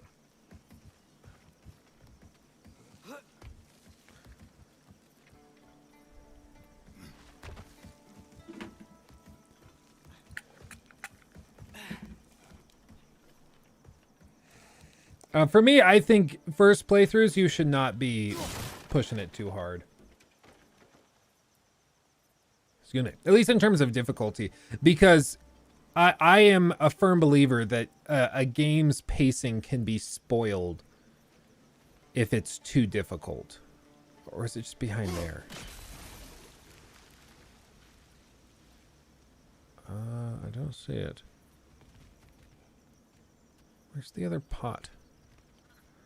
And I think it's important to avoid that if possible. Well, there's a crate over there. I'll go get that. Because like imagine you get to one of the final boss fights in this game and it's like a pretty important narrative beat. And then you just get stuck on the boss fight for an hour. And you're like, I forgot even what's happening in the story. I'm just pissed off because I can't get past this fight. You know, it doesn't work. It can spoil it. And that's why like New Game Plus for a game like this that's narrative, I think is tremendous. I think it's I just said tremendous. God damn it. But I think it's great. I think it's great to have that option. It really helps you get the most out of the game. Is there a jar? Oh, wait, was that it? I'll climb up, I think. Was that? No, it's just a bolt.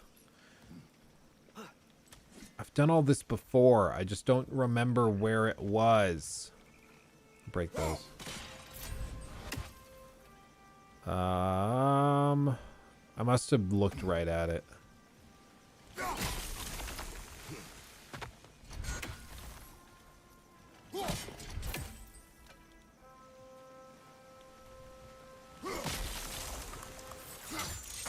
Yeah, it's up here. Notice they hit it behind the tree, so you can't even hit it from there. Clever. Sneaky, sneaky. Artifact from the dwarven resistance. Raid Mars Brasser. If you're 5 to 8, easy. If you're 9 to 12, you do normal. And if you're 18 to 29, you do hard if you're normal. Or you do normal or easy.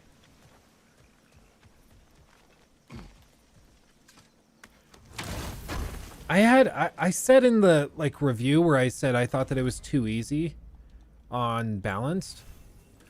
And I had a handful of people comment and be like, wow, classic YouTuber bullcrap. You realize not all of us get to sit around all day and play video games for a living. Some of us just want to enjoy the game. And I was like, bro, chill out. I'm not saying you're a bad person for not playing on harder difficulty. I'm just saying in terms of balance, it felt like there were many times where encounters were just so easy, there was little to no effort involved. And for balanced, it's supposed to say it balances the difficulty of combat with the story so that it feels more in line with what you would expect. That's all I'm saying. So chill out, though. Guy took it personally. He's very upset with me.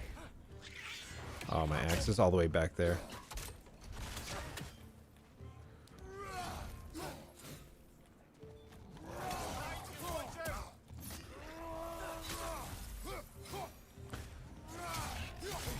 God, mother.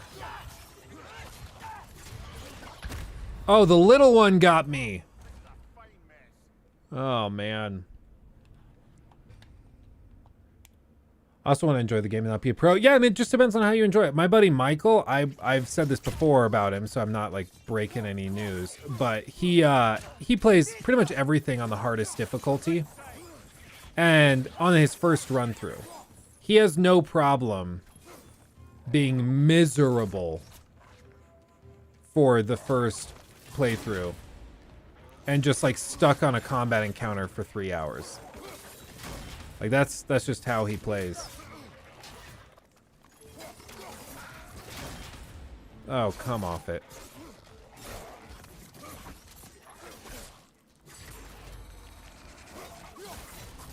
See what I mean? I lift it and then I try to drop it, and every time I do that, it just ends up not going back up. It just drops and I eat the hit full in the face. This really is the pain. The thumbnail wasn't lying. Yeah, for real.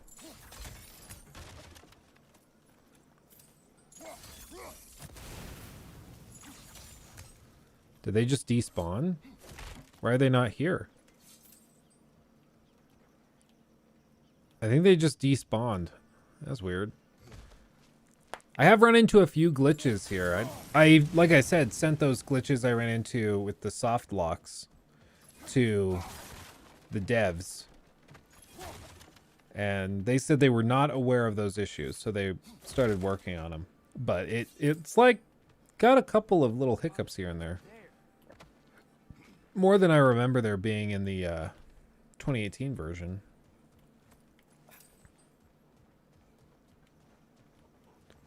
But maybe that's just me. Why do nearly every single game have a glitch? Or maybe they all do. I think they all do. I think it's just games nowadays are so much bigger and more complex that it's just extremely difficult to iron out every little thing. You know, when people look at it and they're like, oh, back in the 90s, we didn't deal with this kind of crap. It's like, yeah, I mean, there were plenty of games that launched with bugs and issues. Even the stuff speedrunners use in their runs. A lot of that could have been patched out if the games had launched at a time that patches were a thing. And even now, most speedrunners play on the 1.0 version of the game.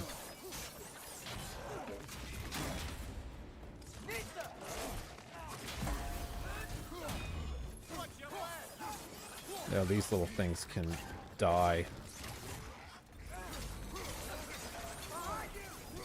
I wanted to interrupt that.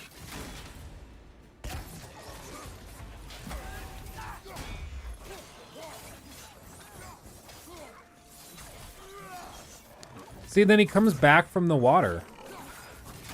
They don't actually die. Oh, that didn't interrupt him? Okay. The compression really makes the game look like ass.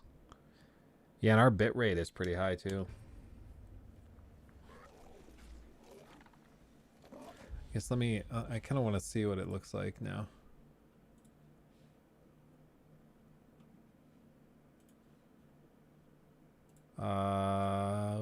Full, okay.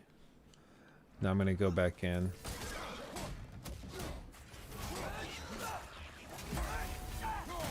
It's almost worth just going through these things with fists to end it quickly.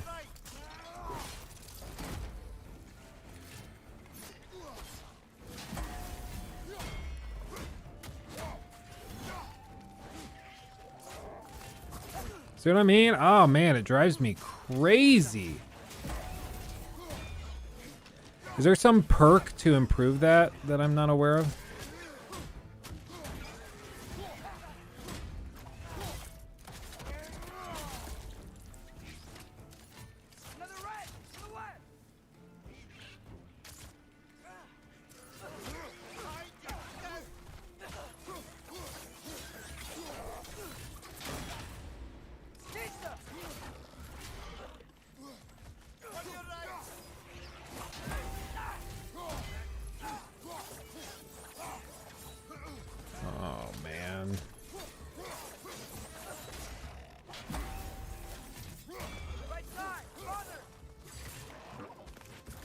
Oh, come off it. Oh, pain, pain, pain, pain. Real boss rush mode. Dude, like if they brought that to something like Elden Ring, I know you can do it through like mods, right? Like I've seen that where you can just have a menu pulled up and you just like select which boss you want, it loads for a second, and then you just like pop to it. Yeah, I'm looking back at it with the stream quality. Yeah, the compression does do a number. The 60 FPS does struggle a bit. It's not horrible.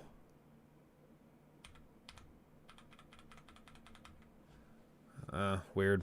Like what was it? It was boss rush mod. Is this it? No.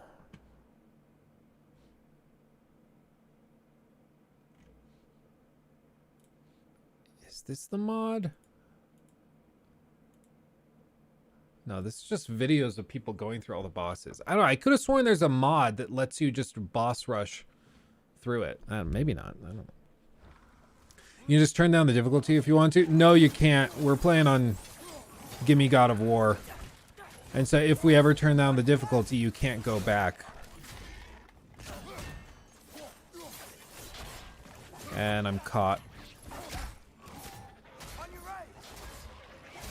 Ah, man.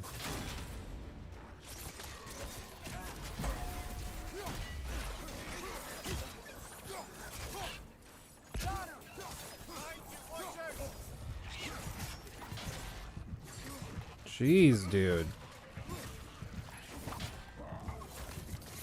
Oh, man, I gotta... It's in my blood. I keep trying to drop the shield and then lift it back up to parry again instead of just keeping it up. But the game is just like, it doesn't work with that. Okay, I think it worked last time, just quickly trying to build up stuns.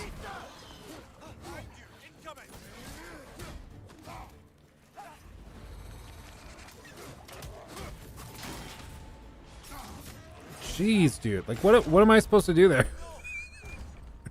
Like, what's the answer? I can't find it. Oh, man. Are you trying to double tap to parry? No, what it is that I'll have like the little attacks come in and I'll have the shield up. And then if you let go, if the attack is coming in, the shield stays up to complete the like damage absorption animation. And so what I keep trying to do is that I'll be like holding it to block that and then let go and then try to quickly bring it back up to then parry, to basically retime it to get the parry. But because the shield stays up while the damage absorption animation completes, by the time it drops, it hasn't actually dropped soon enough to go back up and parry. So it just drops right at the moment that the attack comes in and then you get hit. So it's just like, I think there's a way to train my muscle memory to do it, but I don't remember this being the case in 2018. I did this move all the time in 2018, and it's just totally broken here. Let's see. Did a video of mine blow up for a huge gain, or was it steady climb? Definitely a steady climb. I've not had like huge explosive sub-months or videos that just brought in tons of people. Like I'll have a good month of a few videos that do well. But you know, I've never had like one video do 10 million views and then get 100,000 subs from that.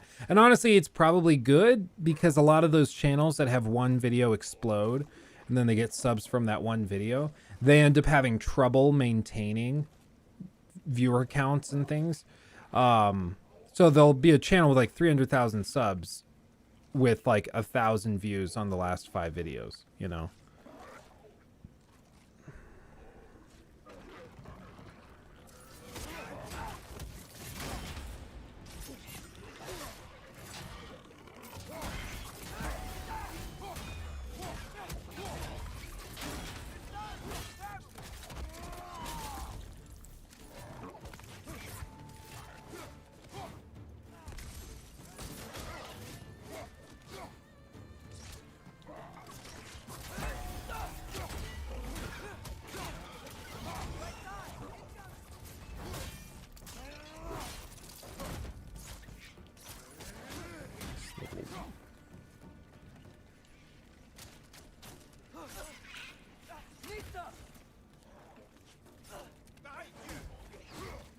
Dude, I hate these little things so much.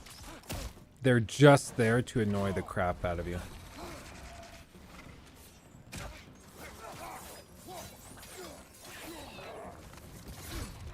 What on earth, dude?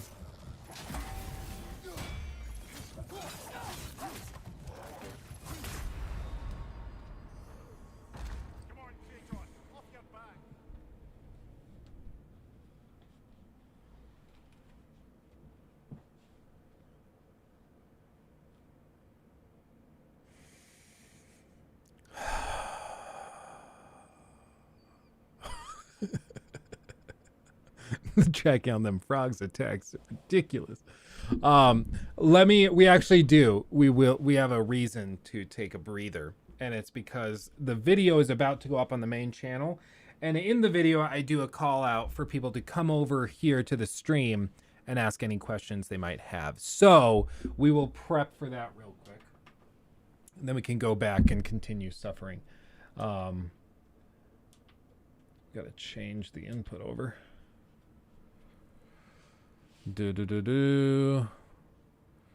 Okay. And we can, I guess in the meantime, quickly touch on this stuff.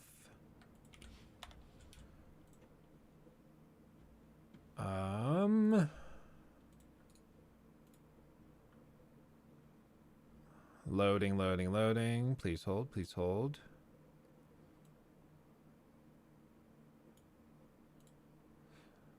Hold on, all of my screens are screwed up. Duplicate 1 and 3. There we go. Screen sharing was broken. Okay, keep changes. Yes, please. Voila. And now it's still broken. I swear to God, man. All of these little bitty things with like multiple monitor support on Windows is just terrible. Okay, let's run through these real quick. This first one is just really funny. It's really just so stupid and funny. I don't even know how to introduce this other than just beginning to read it. The Sonic creator of Sonic, Yuji Naka, is in trouble. He's been arrested for insider trading. Apparently, he is one of the former Square Enix employees, and he is accused of insider trading involving a Dragon Quest mobile game. Oops. Big oops there. Let's see. The scandal centers around former Square Enix employee Taisuke Sasaki, who obtained information that the Dragon Quest tacked mobile game was being jointly created by the game's developer Square Enix and Aiming. Sasaki and other ex-Square Enix employee Fumiyaka Suzuki allegedly purchased 162,000 shares of Aiming between December of 2019 and February 2020 for approximately 47.2 million yen, which is around $336,000, prior to the project's public announcement.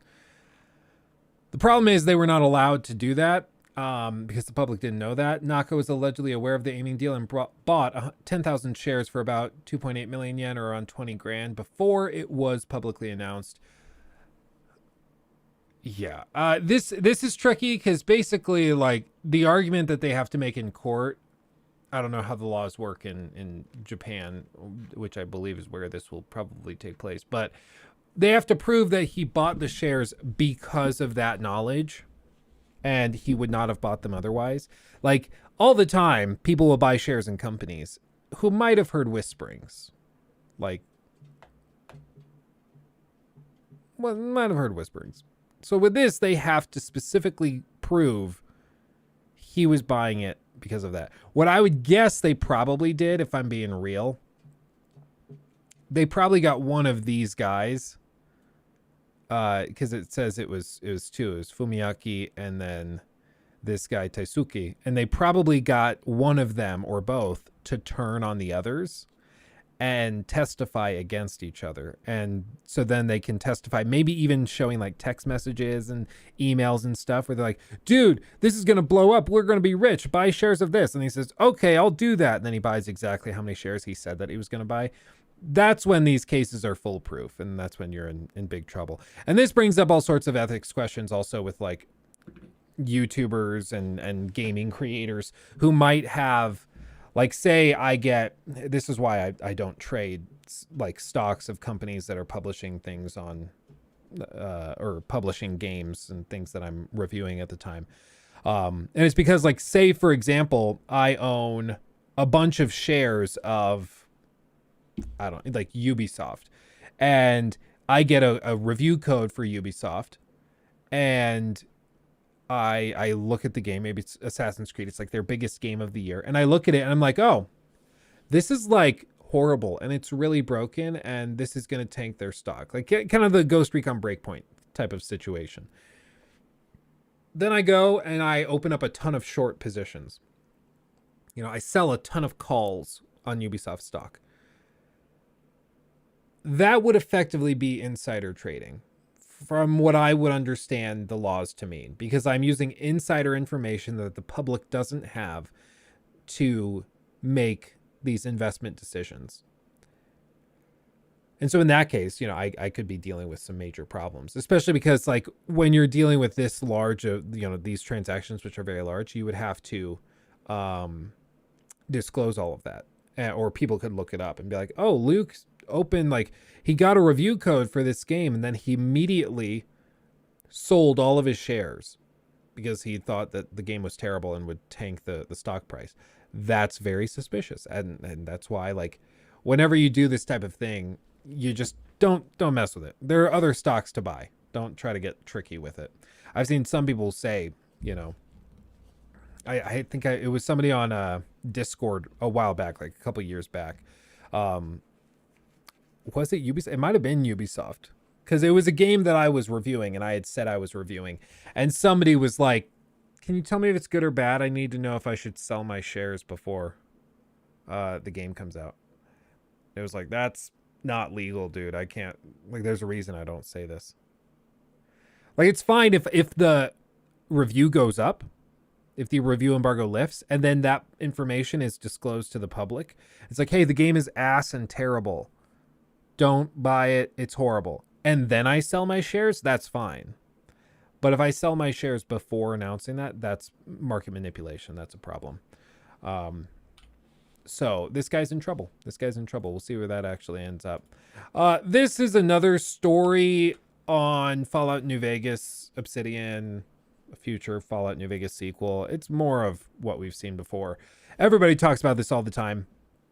It's just the Fallout New Vegas director saying that he could see himself working on New Vegas again. Naturally, because Pentiment just came out, everybody's been asking everybody involved about a future New Vegas spinoff or sequel.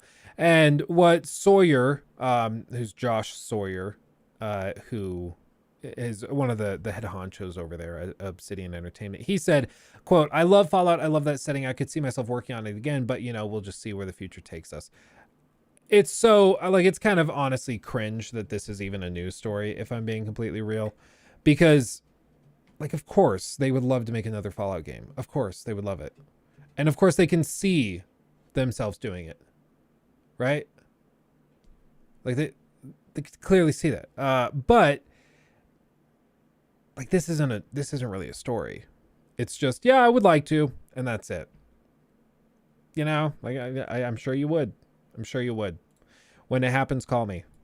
It's just, it's really confusing. Nobody really knows what the rights are like and how it's broken down. Some people have suggested Xbox owns the rights fully now because ZeniMax owned the rights and ZeniMax could make those decisions.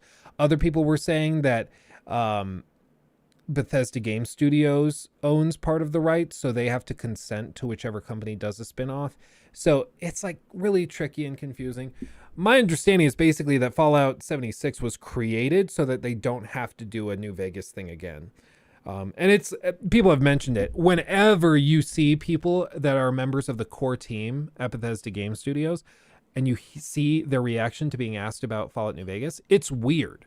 Their reactions are weird. It's like, I've said it before, specifically when Fallout 76 came out, and they were asked about New Vegas during the press events leading up to it. It's like the older brother who is asked about their super successful younger brother. It would be like going to, you know, the one Manning brother, the brother of Peyton and Eli Manning, and asking him what he thinks about his brothers. And like, that's all you're talking to him about. It's like, God, can't you just like ask me about my stuff? Like, I get that you like their stuff. I get you love my brothers, but like, I'm not them. Stop asking me about it. It's that vibe where it's like, we didn't make New Vegas. Shut up about it. We don't even think it's that good. You know, that type of thing. New Vegas was made in 18 months by Obsidian and was more fleshed out than 4 and arguably 3. I would say, it depends on how you'd say fleshed out. I think there's so much there that's amazing. I love New Vegas. It's still broken as hell. Like really, really broken. Without a doubt. Like bad. So for me, that's something you just have to admit, because a lot of us look back on it with rose tinted glasses and are like, oh no, but the game was so fun and it's so good. And it's like, yeah. It's like, it's very good, but it's also very broken and has a ton of problems and issues that we need to not ignore. Because there's issues. There's issues. So that's my stance there. But I think the fact it was made in 18 months, it reminds me of the South Park stuff with the 6 Days to Air documentary. I don't know if you guys ever saw that documentary. It's really fascinating. But basically, it's the guys that make South Park, and they explain how they make the whole show in 6 days. And it's why they're able to like talk about news events instantly, whereas like an episode of Family Guy takes 6 months to a year to produce. And so it's easy for them to roll that forward, right? But I think with Fallout New Vegas, they also didn't have time to have writer's block. They didn't have time to cut things. So they just, like, all of the freshest ideas stayed in the game. And it's really, really interesting. Sophie, you just missed a bunch of pain. 4 has a bunch of content. The story just isn't it. Yeah, Zerfie, and that's the thing. If you play Fallout 4 as like an open world looter shooter, it's actually really fun. But if you play it as a like narrative RPG, it sucks ass. And it sucks in and of itself because Fallout 4, like in the main story, they prep all of this stuff around here. I'll go here. They prep you to see, like, go find your son. Your son's been kidnapped. So you're like, okay, I have to go find my son now. It's important. It's urgent. My son has been kidnapped, for God's sakes. But the only way to really enjoy the game is if you don't rush it. And if you just go kind of sort of meandering your way through the wastes and exploring and having fun. So you just like accept that your son is dead and you just move on with your life. It's weird. And a lot of games do that where they screw up this like impetus to go and explore. It's really unfortunate. This, oh, by the way, I've mentioned this. People keep asking, where's my, like, I keep talking about this new PC that we're going to have and all of this stuff. And it keeps getting pushed back and pushed back. It's because the 4090 has a 16-pin connector converter thing that apparently has been starting a bunch of fires. And they are now being sued over it, which is just really, really funny. They say that they are actively investigating it. The 16 power pin connector has been causing so many issues, but NVIDIA states that it's only about 50 cases that they have verified globally. So it's extremely rare, and apparently they are convinced that it's from the connectors not being fully plugged in. It's what they believe. I'm surprised because I would think that the whole point of having this little clip thing here is so that it doesn't work until it's fully clipped in, but I guess, you know, who am I? But it is just amazing that a 4090, a $1,500 graphics card, for a lot of people is just like casually starting fires, which I just find really funny. It is 12. It is noon. Hold on. Please hold. Please hold. Please hold. Hold, please.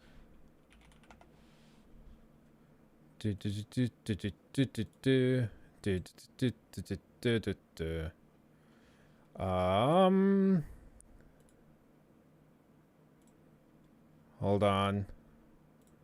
I'm just making sure all of this is in order. Please hold. Because if this is all going through correctly, I can just show you the video that just went up.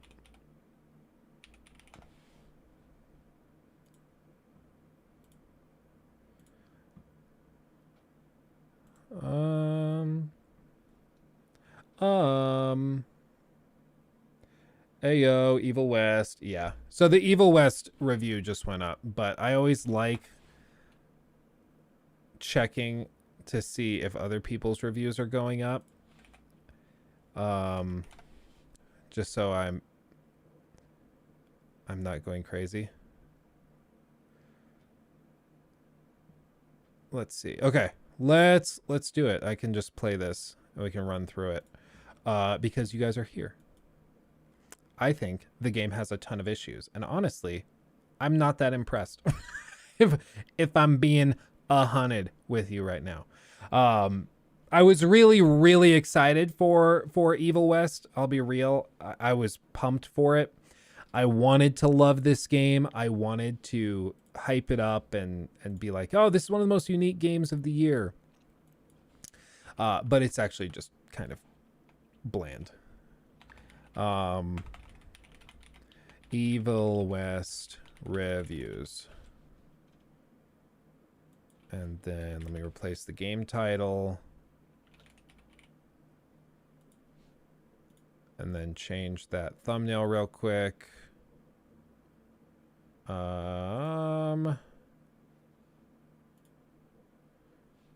on. We're almost there. Evil West. I'm actually low-key kind of excited to see what other people think of the game because I thought it was extremely underwhelming. But there might be some people that really like it because it is very unique. I just think it's what is here is kind of lackluster. But okay, let's actually see it. Let's actually look at it. For God, Evil West came out this week. They should have dropped this in October though. Yeah, I think they were worried they would get drowned out in the news surrounding God of War, which I totally understand. Like it makes sense. Okay, let's see it. This is my review of Evil West. And the chat is way bigger than it should be. Scroll that down. There we go. You ready? Here we go. Volume up.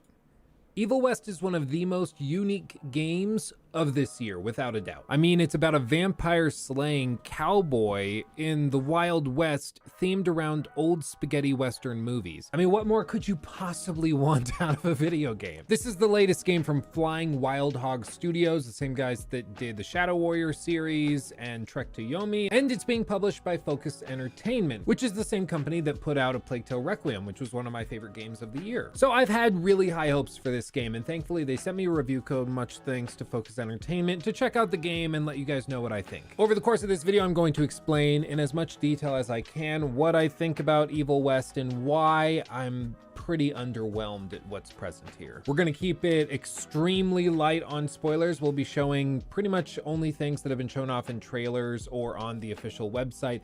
Any other sequences I'll keep close to the chest. A couple of things that are important to note: this game costs $50. It is cross-generational. One thing to note, sorry, I was one thing to note, it's $60 on some platforms from what I've seen. So it's not necessarily just $50. It can be even more. Operational, meaning that you can play it on PS4, Xbox One, in addition to current gen consoles and PC. It's made in Unreal Engine 4 and it's themed around, like I said, spaghetti westerns, which means the narrative is not supposed to be taken too seriously. I want to get that out of the way now because I know inevitably when I talk about the story in a moment, people are going to be like, oh no, it's not supposed to be taken seriously. I understand that.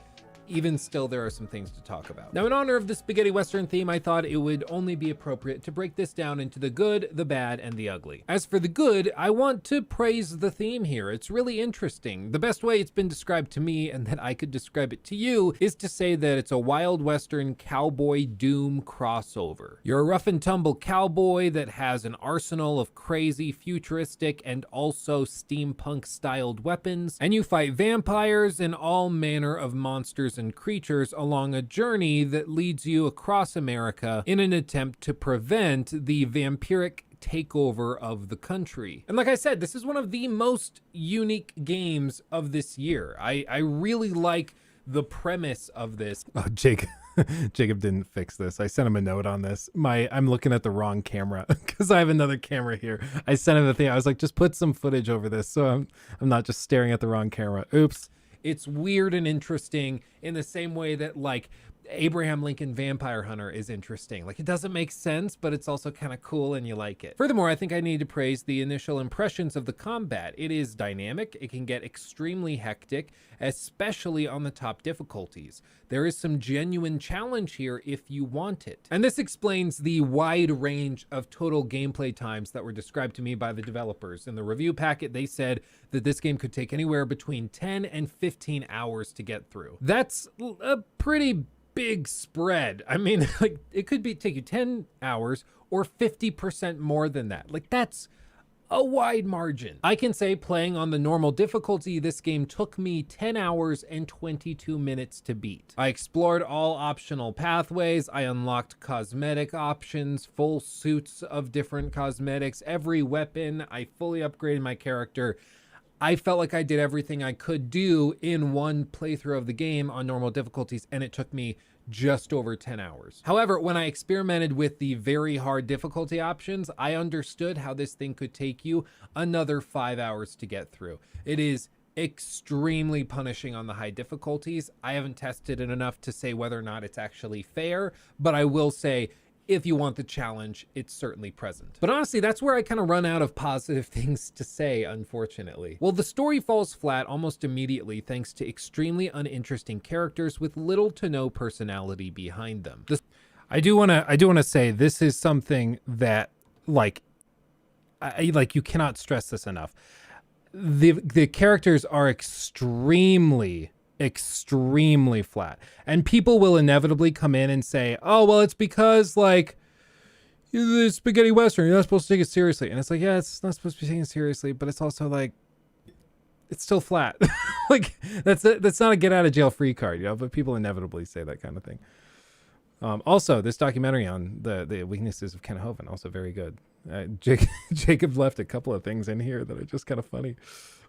The spaghetti western theme is, in its simplest form, supposed to be rough, serious, and focused usually on revenge plot lines or vengeance more generally. You know the type. It's your classic Clint Eastwood. I will say also, it's really frustrating because these cutscenes look really good.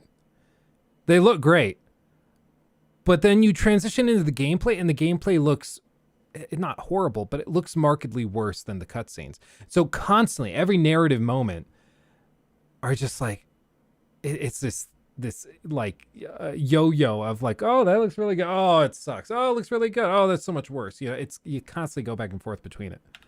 Cowboy movie. It's not supposed to be like super emotionally moving. It's very dry and serious, and sometimes you can fall asleep if you're not paying too much attention. Or perhaps even if you're paying a lot of attention, you'll still fall asleep. Also, fun fact, I actually looked this up because I was like, why on earth do they call them spaghetti westerns? Well, it's because back in the 50s and 60s, all of those big cowboy movies that we all know and maybe potentially love were made primarily in Italy by Italian directors. So when Americans watched those movies, they called them spaghetti westerns because they were from Italy. And the Italians like spaghetti, I guess. Like that, I'm not joking. That's why they call it that. And because a lot of them were developed by the same directors and writers and studios, they had very similar themes and approaches to storytelling. And so they all kind of felt the same when you watch them from the audience's perspective. So this whole subgenre was created around spaghetti westerns, which I just find kind of funny and interesting. But all this to say, the story is basically just an envelope in which it can deliver to you the combat. There's like characters with names and there's lore around this world, but none of the characters have any unique personalities beyond one-word descriptions. Jesse is rough. This character is mean. This other character is goofy. This other character is distrustful. Like, that's the whole character is a one-word description. It's really unfortunate because I think you can have a spaghetti western style story told with unique characters, but unfortunately we just didn't get it here. So most people are not going to be playing this for the story. They're going to be playing it for the gameplay. Let's discuss that. Well, the gameplay offerings here are extremely unidimensional, meaning it's pretty much all relegated to combat and that's it. They add some action RPG elements, but we'll get to it. For combat, you'll usually be fighting swarms of enemies that you've fought repeatedly over the last few hours, time and time again. Occasionally, they'll complicate it or try to add some dynamism in with barrels placed around the arena or environmental things that you can punch enemies into for a quick kill. However, later on in the game, you'll unlock some AoE abilities that make these encounters far less interesting. Instead of quickly pivoting, moving, and dodging, and even parrying their attacks, you'll find yourself just getting some distance, taking out your flamethrower, and then offloading everything onto them. And don't get me wrong, the particle effects and all the stuff going on screen can be really, really visually interesting and flashy and cool. but that's about it. You see, all of the abilities that you'll be using are on timers. Often, it feels like you're just trying to survive in between using each of these core abilities, whether it's your shotgun, your explosive charges, your flashbang, your flamethrower, or your minigun, or a combination thereof. Time and time again, you'll go into these combat encounters with big brutes and massive enemies, and hordes upon hordes of grunts, and you'll just unload all of your abilities immediately to get the charge counter working away until it recharges completely. You just run around, roll around, maybe plink away at them with your revolver and your rifle and your crossbow, and then you run around a circle, and then once everything's recharged, you go back in, you call people in with your pull ability, or maybe you zip to them with your dash ability, and then you unload on them, and then you run around until it recharges again. In large part, I think this could have been fixed with more clear weak points on enemies, or perhaps some of the armored enemies having the ability to flank around them and perhaps break their armor by hitting certain weak points. Things like that would have called a little bit more attention to the player, but right now, the only weak points that are really worth going after are these big circles that appear in combat that tell you shoot this thing before it's too late. You shoot it, it might stun the enemy. Usually it's in the middle of an attack, so it's sort of a risk-reward type of thing. But that's really all there is here in terms of weak points and when the game asks you to do something very, very specific. Beyond that, it's just throw out damage as broadly as you can, and you'll probably be okay. And as a result of this and many other things, combat starts to feel extremely repetitive very quickly. Even in the first 2 to 3 hours, you'll start to wonder, is this all that the game has? And it is. And part of that is because of the lack of enemy variety. I kid you not when I tell you, you will fight every archetype within this whole game within the first 75 minutes. The only exceptions to that would be 3 to 4 unique boss fights that I would consider to be standalone encounters, because you don't fight those archetype enemies again. It's relegated just to the boss fight. But even that describes a severe lack of variety, because these boss fights are so few and far between that frankly, it's baffling to me. This game would be so much better if they had put more unique encounters with unique boss fights and vampiric enemy types. It would be so much better. But instead, they give you 3, maybe 4, depending on how you count it, unique boss fights. By the way, 2 of those are with the same character, separated out by a few in-game hours. So you could make a very compelling argument that there's only really 2 bosses in this whole game because you fight one of them twice. Maybe they can get away with it because the game is only 10 hours long, but even that really strains what I would consider to be acceptable for a game that really only challenges the player in terms of gameplay with combat. And then they have 2 boss fights, 2 unique encounters, and everything else is copy and pasted. That's a bit of a stretch. And like I said earlier, the game can certainly get really, really difficult very quickly, especially on higher difficulties, but sometimes that isn't necessarily because the game feels fair. A lot of the time, it can just be because of the clunky mechanics that are present here. Those respawn timers are fairly inconsistent, and for certain weapons, it feels like they are accelerated in terms of recharge by damage output, while others are based on, for example, like a 10-second countdown. So you use it, 10 seconds in-game later, you'll be able to use it again. But there's other clunks, such as weapon swapping. In order to use weapons like your flamethrower, minigun, rifle, crossbow, you have to specifically select that weapon on the D-pad. However, this can't be done while receiving or dealing damage. It can't be done while dodging or parrying, or even within tight windows directly before or after those events. What this means is there will be many times when you're dodging away from an enemy, rolling away from them, then you quickly try to swap, say, to your flamethrower, but it won't happen because you didn't wait long enough after the roll animation to press the button. I would have thought that this would just cue the action, so you press the button perhaps mid-roll. Once you get out of the roll, he'll pull out the flamethrower and then you can use it. But no, if you press the button just a fraction of a second too early or too late, it just won't register that you want to use your flamethrower, and it just won't equip it. So then you'll hold down right trigger to use it, but it'll just be your revolver, and all of a sudden you're getting stomped on because the stun effect you expected to take place isn't happening because the weapon didn't swap. Whether it's an intentional design choice or not, it still feels bad. And as I've said before, perception is more important than reality a lot of the time in video games. So if a player thinks that something is buggy or broken, it is. If the player thinks there's a problem, or something's not going right. Whether you meant it to go that way or not, something's wrong because the player has that perception, if that makes sense. If I think something's a bug, whether or not it's a bug, it's still a problem. Now, one of the other major problems I have with the game is the action RPG elements, because they really pitched this thing as an action RPG. Again, Cowboy Doom, effectively. And as a result, I was hoping to have a fair amount of customization by way of which weapons I can use, what my play style would look like if I want to be more ranged, if I want to be up close and personal. None of that's here. There are certainly a lot of skills and abilities to unlock and upgrades that you can apply to your weapons to make. I think I also forgot to mention this in the review. This is the cosmetic section where you can customize the look of your character. But, like I have this skin equipped, which is, I think they call it like the ghost skin, or no, do they? I don't think it says, but it's like called the ghost skin or something. These are like ghost coat, ghost pants, whatever. Because all of the cutscenes are pre-rendered, there is no like reflection of this. This is only in gameplay, which, as you can see, like in gameplay, the extent of what you can see on your character is like this. It's everything else is red. So you can't actually like really appreciate the customization that you've done. Beyond what's in gameplay. So you'll go through the game and you'll reach like a cinematic. Where's the cinematic?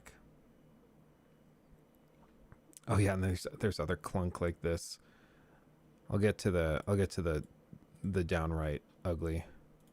You'll get to the cinematics and it's just he's wearing the starter outfit. And it's really bizarre. It feels straight out of 2006. It's weird. Lackluster. But let's talk about the downright ugly stuff that we just have to address, because there's some problems here that are more severe than just weird or repetitive gameplay. For one, stutters. This game stutters like a mofo. Even on the release date patch that I'm playing on currently, there are still problems. My understanding is that the Unreal Engine 4 has this problem on PC. It's an engine that's really, really good on console, but the PC ports often run into this type of problem. It looks to be the same in this case. It's unfortunate, but it is something to be aware of. It might be a shader cache issue or something like that, because it does seem to get better the longer you play for. The first 10 minutes are really stuttery and annoying, and then after that, it smooths out. I don't understand it. I won't pretend to, but I do know that it is present, and it was, unfortunately, pretty distracting. And in combat, it's downright unplayable until it smooths out. Now, as I mentioned earlier, this game is also cross-generational, which makes it feel like it's a 2013 game, because frankly, that's what it was designed as. But even that might be overly generous, because so many things in this game feel straight out of the 360 era, like it was a 2009 game. Like those old school, like 6 to 10 hour narrative games that are just super repetitive. Like, I don't know why, but I kept thinking of Freedom Fighters when I was playing this game, which was like a PS2 game, because it's just like very linear levels. You run through them, you do the thing, you move on to the next level, you run through it, you do the thing, you run into the next level. You're not even really paying that much attention to what's going on. It's just like going through the motions. That's like this game. But this game is coming out like 15 years later than Freedom Fighters slap, though, for real. That game is baller. In terms of graphics, I think the game can look really good at times, and then at other times it's really weirdly like blurry and grainy. Also, when I was taking my notes down in my notebook, when I had like a section marked out for graphics, what do I think of the graphics? All I wrote was in big capital letters, red. And I'm not kidding. This game is extremely red all the way throughout. I guess the color palette was just different shades of blood. That's cool initially, but it does end up being so distracting. It does feel very really 360. Tell what's going on screen half the time. The enemy designs are relatively interesting, at least up front, the first couple of times that you see them, but the art style is so red that everything starts to blur together. You can't even tell what's flesh, what's metal, what's wood, what's cloth, because everything is just different shades of red. There's a couple of moments where they lighten it up and they use some different colors and they take you outside and they do stuff like this. And those moments are kind of interesting. I'll give them credit for that. But like, that's it. That's it. But they're so few and far between that they are certainly the exception to the rule. But as for moments when the game looks downright, this is actually hilarious. It's insane. So look at the NPCs' faces. Let me go full screen so you can really appreciate this. Terrible. It's with the NPCs and anything that the developers probably had lower on the priority list. Just look at these moments where I'm walking around looking at NPCs and they are literally the exact same character model, copy and pasted, sometimes even wearing the exact same outfit. This looks like a placeholder. It doesn't even look real. I get it. This isn't a super high priority, but this was like so egregious in offense of copy and pasting that yeah, look at this. Literally standing next to each other. I thought I'd run into a bug. I thought, oh, they must have had a bug where they loaded the same character in 5 times. And then I looked around the room and they have all them in all different poses. They have them doing different things. They talk to you and they're all the exact same. It's like they said, okay, well, we'll have the NPC character that we'll use in these levels and we'll go back if we have time in development and replace them with unique models so they all look different. And then they just forgot to do that. It's hilariously horrible. And the last thing I will address that's just baffling to me is that guns break from the reticle very regularly. Look at this instance here. You see here, I'm firing the crossbow and the bolt doesn't go where the reticle is pointed at. Thankfully, there is some very, very generous assisted aim here on controller, but if I were playing on mouse and keyboard, this would be infuriating because it doesn't actually shoot where it's supposed to shoot. And it was broken on not just the crossbow, but also on the rifle. So it was some issue where the aiming for the actual gameplay mechanic wasn't aligned with the UI. And what's even weirder is that according to my notes, 14 minutes later, it was fixed after I loaded to a different section, and now the shots were aligned with the reticle once again, but just 17 minutes later, in a different area, it was broken again. And you might say this doesn't really matter, but it can, because at certain points in the game, you will be asked to fire very precisely on a certain object or a target, such as in this moment where I have to shoot through this window, but the shots are not at all aligned with the reticle. It's bizarre that this is a problem. I would assume this is a bug because again, it would go from working just fine and then being broken, then working just fine, then being broken all throughout the game. Hopefully they fix this, but it just reaffirms the idea that so much of this game is just janky and clunky and was kind of thrown together very haphazardly. So all told, what do I think? Well, I'm sure you can get the impression thus far that I'm not that impressed. I was really hoping to love this game and for it to be one of the surprise hits of 2022, but unfortunately it just screams of a lazily put together pile of initially cool ideas that fall pretty flat pretty quickly. I don't know if it was development time. Yeah, do not recommend, especially because they want a solid 50 to 60 bucks for it, which is just a lot. That's a lot for that. So don't recommend, don't recommend that one. People say it looks like, people say that it looks like like God of War. It took a lot from God of War. Yeah, I think it did. Like even opening chests, you run up, you like punch it and then tear it open just like God of War, which is pretty funny. So I shouldn't pre-order the deluxe edition right now. I mean, if you like that kind of thing and you understand that it's 10 hours long, extremely repetitive and very clunky, then go for it, you know. But if you were hoping that it would be a little more varied, then I think you'll be a little disappointed.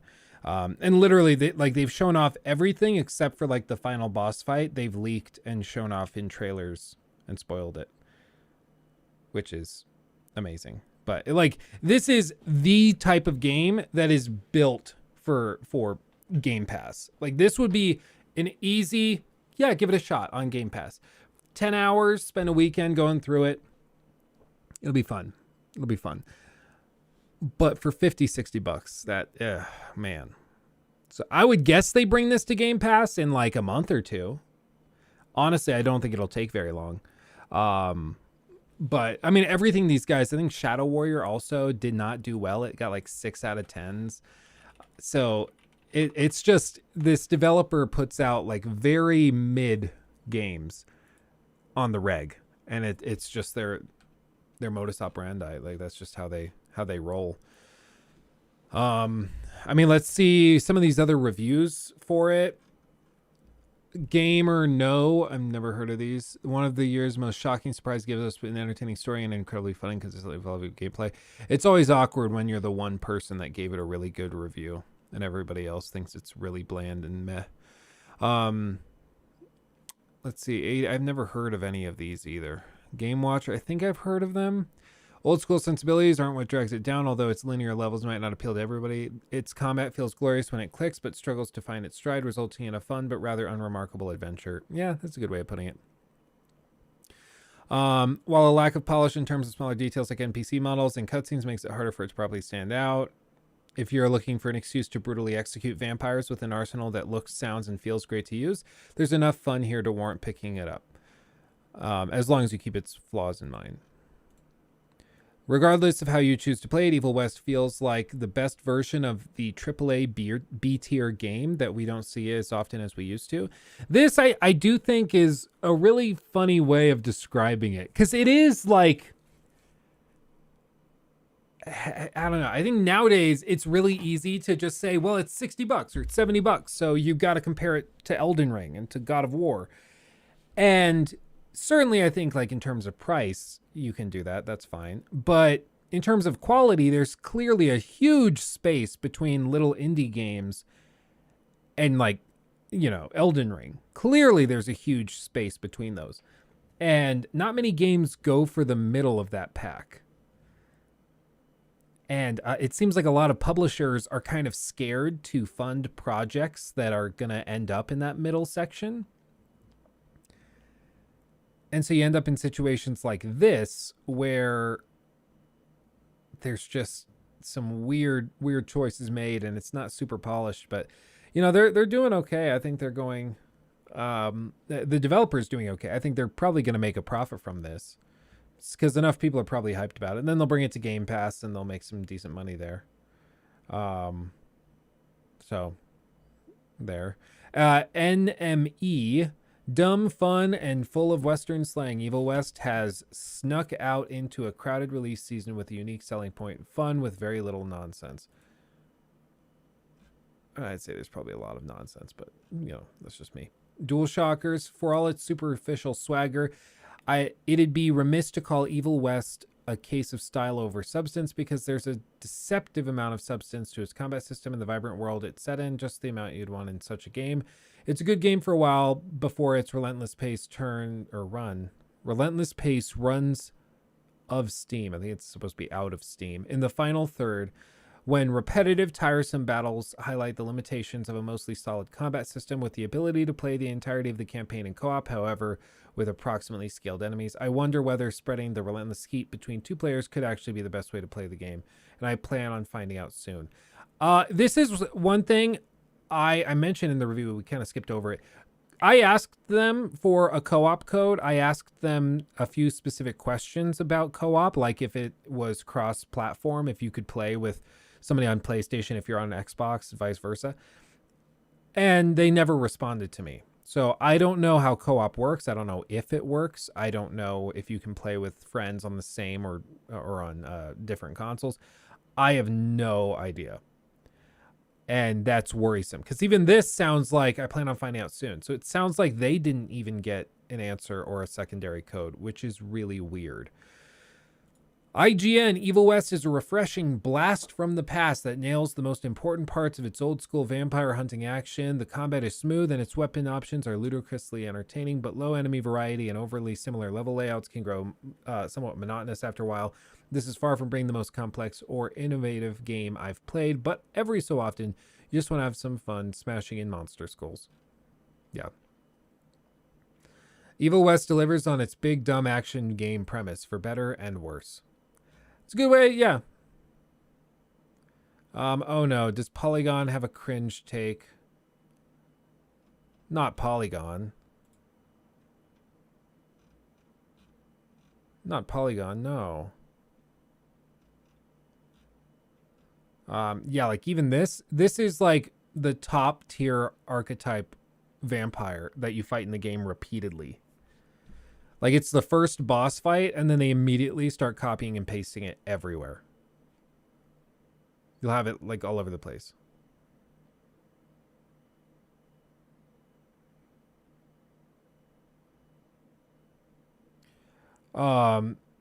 Strongly recommended review. You're kidding. That would be really freaking funny if he gave like a really strong review. It's like, yeah, I actually really think it's captivating. No way. He strongly recommends.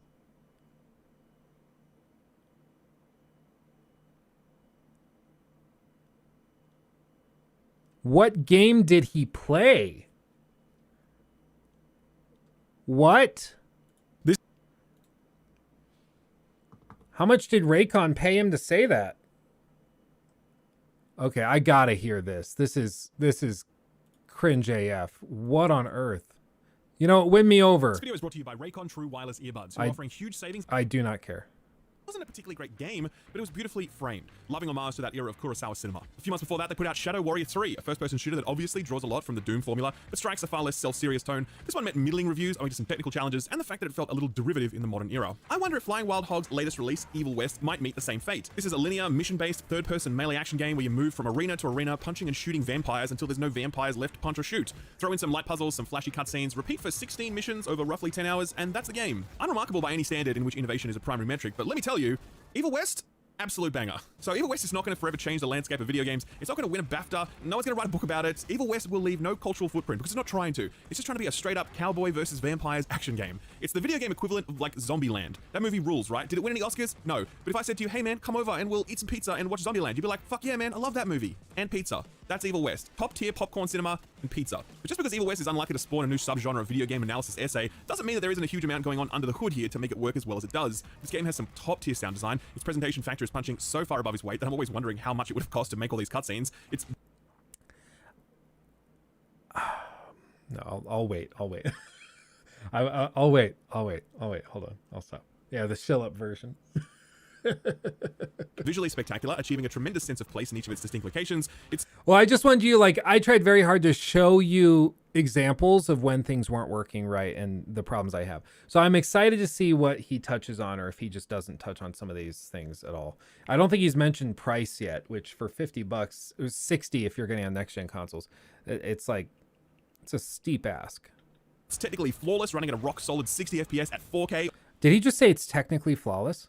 Giving a tremendous sense of place in each of its distinct locations. It's technically flawless, running at a rock solid 60 FPS at 4K. He's running, I think he runs like a 2090 or a 2080 or something like that. I don't know how he's having perfect performance. Almost every review we looked at mentions technical performance as an issue. Even ACG in the tweet he sent out said that there were technical problems. And I had a lot, like even little stuff like the reticle, like that's a big oopsie. 4K on an RTX 2080 Ti. It has 2080 Ti. Fantastic enemy design and lots of it, and the combat is just excellent, and it gets better and better at regular intervals as new upgrades become available that meaningfully expand your ability to express yourself and play your way. Plus, the difficulty tuning. Express yourself. I'm sorry. Hold on. The combat stuff allows you to meaningfully express yourself. That's a new one. I'm going to start using that. That's funny. I am shocked he is using this clip. What the hell, dude? This is like one of the 3 boss fights in the entire game. And he's just casually showing it. What on earth? That's not cool.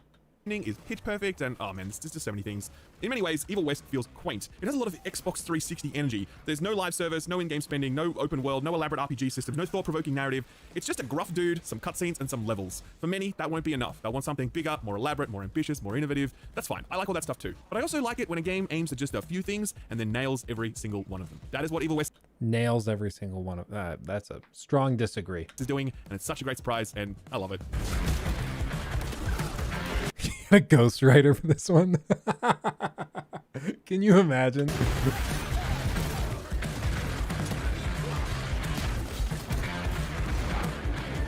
Okay, I get it. 700X, and a Steam Deck. On the Steam Deck, it runs surprisingly well. At low settings with no AMD FSR support, it can run at around 60 FPS, and it looks pretty good while doing it. The problem is that it does fluctuate a lot when the action heats up, and AMD FSR does help level it out, though it does result in a significantly degraded image, even when set to quality mode.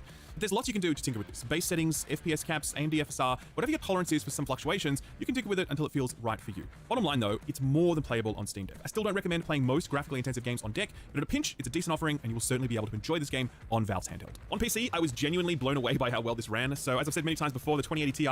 I'm just genuinely blown away because it's on a 3080 and a 5950X, latest drivers, everything cranked, and at 1440p, it stutters like a mofo. Is not really a 4K card. It sits most comfortably at 1440p. Still, I always like to test 4K to see how it goes. Sure enough, I was able to hit a solid 45 frames a second with everything set to max, running at 4K resolution, and I was like, huh, that's interesting. Then I noticed that the game also supports various upscaling technologies, including AMD FSR and NVIDIA DLSS, so I turned on DLSS, set it to performance, and at that point, I was enjoying an absolutely rock-solid 60 FPS the entire time. Even when the action was super thick with lots of enemies on the field and particle effects. Okay, if you're going to say the game runs rock solid, but you're cranking DLSS on performance, you should disclose that up front, for real. Galore, that frame rate held, making for a Dude, there's frame stutters right in this. It's not frame stutter, it's a frame glitch. He's got Nadia working for him now. truly superb feeling experience. I had 0 bugs and 0 crashes the entire time. Technically flawless experience, at least for me, and one that actually exceeded my expectations, and that is pretty much the only game that I played this year that I can say that of. This PC performance actually makes the console target frame rates and resolutions all the more puzzling. On Series S, it's a disappointing 1080p 30 FPS, and on PS5 and Series X, it's 4K at 30 FPS or 1080p at 60 FPS. This is a huge bummer. The developer claimed that they tried everything to get it running at a smooth bummer 60 at 4K on those next-gen consoles, but couldn't do it. I don't know, man. This is just a big surprise to me, given how good performance was on PC. I don't understand it, and I hope they're able to circle back and deliver at least 1440p at 60 FPS, because if the PC performance is any yardstick, then surely that's possible. Visually, Evil West isn't the best-looking game I've seen, but I still think it's pretty damn good-looking. Your character detail is top-notch, as are enemy designs. Combat is full of... One word. Red. Particle effects that dynamically light up the action. Environments are expansive and dripping with detail most of the time. The lighting effects within each level are particularly effective, transforming spaces as you move through them. Hold on. Do the graphics help you express yourself? I need to know. Call me. So that something as simple as a cornfield can take on an increasingly menacing tone as you move from one end of it to the other, and the lighting shifts from dull moonlight to a blood-soaked red, presaging a final showdown. The levels here are actually a standout feature of the game. I love this level design. Evil West is a pulpy spaghetti western with vampires thrown in, and it seesaws back and forth between those inspirations across its 16 levels. One level is a train robbery gone wrong, and you're picking through the remains of a derailed locomotive. The next level is an underground vampire temple carved into stone and inverted pyramids and all that sort of shit. All manner of tropey cowboy location is here, from dusty towns to sawmills to oil fields. But then you get to this giant swamp covered in leeches who are all feeding on the remains of an ancient blood god buried just beneath the surface. And then there's this whole Nikola Tesla thing going on, where so much of the technology that powers your house of vampire hunters is old-timey electrical contraptions that got their start in a cliffside laboratory purpose-built to harvest lightning. So much imagination in each of these spaces, so much detail, all of it paying homage to the various schlocky, comic book serialized B-grade renditions of vampires and cowboys. Like the rest of the game, none of it is original per se, but it's authentic, and it's so well done, and each of the 16 levels truly earns its place for the unique story that the setting tells. Still on your father's leash, I see.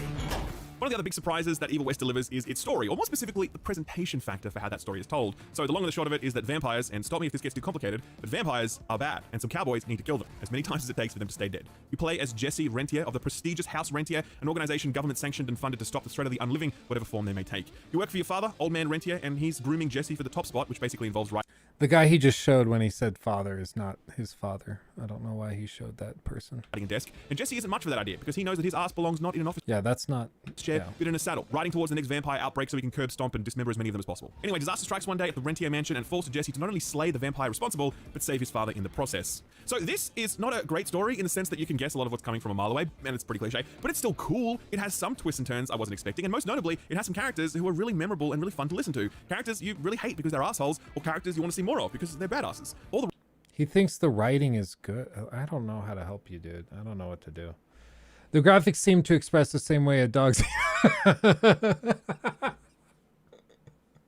Oh, this is why I should read comments before beginning. Oh, God. Oh, God. Sorry. Oh, man. I wasn't ready for that. Wow. I'm just kind of blown away at this. There's so much time left in the review. What on earth is there left to say? writing a swing for the fences all the time, so while most of it can come across a bit goofy, you just get swept up in its earnestness, which I really appreciated. What the hell? I was going to tell you everything! Leave it just a wine! What is wrong with you?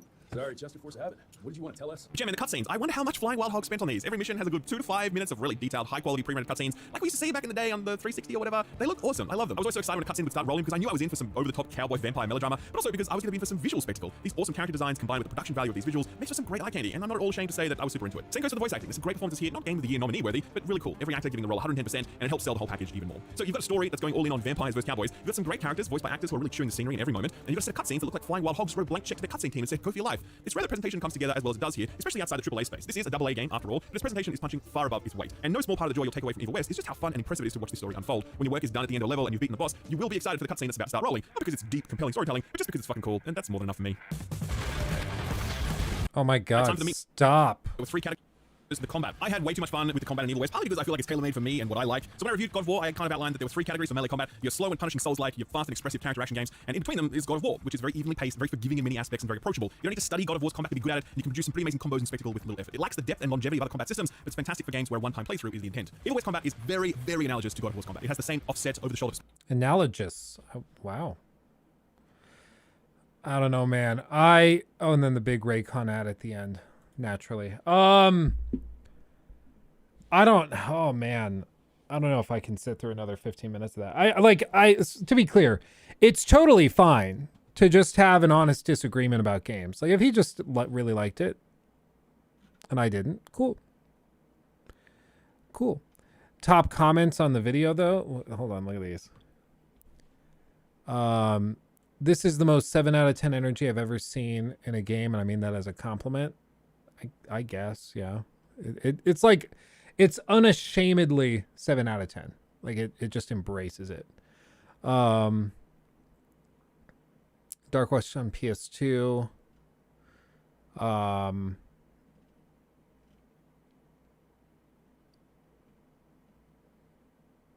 my gosh, some of these comments are so cringe. Classic Fable vibes with some of the combat. Actually, kinda. I could see that. I wouldn't have thought of that. That's interesting. Pre-ordered looks badass. I think a lot of people are going to be very disappointed. I don't know. Like, it's fair to just honestly have disagreements. That's fine. I disagree with him on this. I am baffled he's had no technical issues because pretty much every review we looked at through Metacritic offhandedly mentions some technical issues. It's just like unashamedly lackluster. And I think that there is an audience for that. I was talking to my buddy Caleb, who loves this kind of game. He doesn't like the God of Wars. He doesn't like the big polished like quadruple A games. He likes the like Vermintide. He likes the games that are just kind of like most people would give him a 7 or an 8 out of 10. And he loves them. He'll play the crap out of them. He'll put hundreds and hundreds of hours into them. So there are people that will love this game, I'm sure, and will play it 15 times through and will get a lot out of it. I'm just genuinely surprised. Like, I thought you were memeing. I thought you were joking. Like, oh, Shill Up is, people think this game is really, really bleh. And Skill Up gave it not just a recommend, a strong recommend. I thought you were joking. I thought you were messing with me. No, it's real. This is real life. We live in a simulation. If it's 15 or 20 bucks, yeah, I hope maybe he mentions later in the review what the pricing and the value proposition, but 50 bucks for that is a lot. 60 is too much. And 50 I think is a huge stretch for 99% of people. So do you think there's a PlayStation bias with critics? Not necessarily. Not any critics I know of. I mean, unless there's somebody that like only covers PlayStation games and then they get a code for PlayStation, a PlayStation AAA like Giga release like God of War. Yeah, but like I wouldn't read PlayStation Magazine's review of God of War because I wouldn't think that that's going to be the most unbiased thing. But as for like mainstream reviewers, no, I don't think there's a PlayStation bias. And that wouldn't have anything to do with this because this is a cross-gen and a cross-platform game. Anyone watch with the buy review? Worth the buy reviews? You mean worth the buy reviews? I don't think so. Or is that the Game Ranks thing? I don't know. No, that's before you buy. So then I don't know what you're talking about. What good AAA games release in December? Callisto, I think, is still slated for early December. Callisto Protocol, and I think that's getting a lot of people hyped up. That's going to be the main release for December. And then come January, we've got a couple games coming. February is going to be crazy busy. So there's stuff. You know who would have been torn on this, or would have torn this game a new hole? Total Biscuit. Yeah, probably.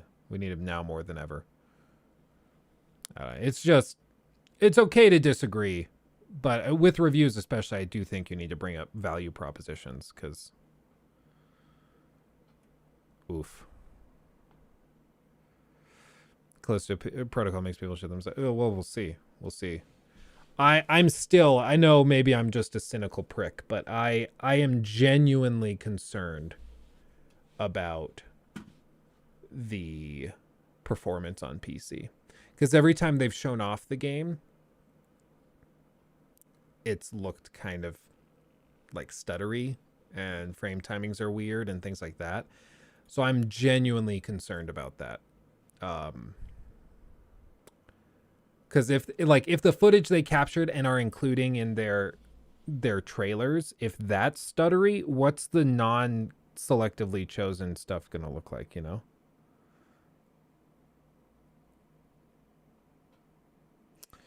Somebody says, I'm sorry, but looking at the gameplay footage, the only thing I can think is, what if Kratos was a vampire hunting cowboy?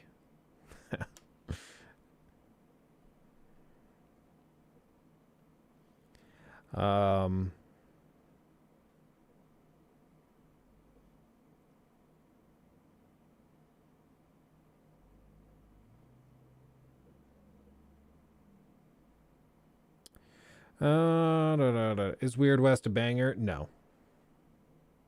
Or in the words of Skill Up, a banger? No, I do not find it a banger at all. I like, if you got it for 50% off, I think that's fair. I think you could go for that. But as for where it is now, I don't think you can recommend it for like 99% of people. No, maybe not 99, maybe like 80% of people. The people that like this kind of game and that think it looks really good, we're going to buy it no matter what the reviews said. So even if the reviews came out and were 6 out of 10s across the board or 5 out of 10s across the board, it still would have sold decent to those types of people. So like I was saying earlier, my buddy Caleb, this is right up his alley. He's not looking for like the super refined kind of thing. He likes the junk food games. He loves cowboy stuff. He loves vampires, hack and slash, that type of thing. This is right up his alley, and he's going to play it, and he's going to love the game, and it's perfect for him. So just because a game doesn't review well with critics doesn't mean that it's not necessarily worth playing for you. You can still enjoy it. But I personally, like, if you were me, if you have similar tastes to mine, if you are trying to gauge what you should spend your money on, I would not mess with this. Who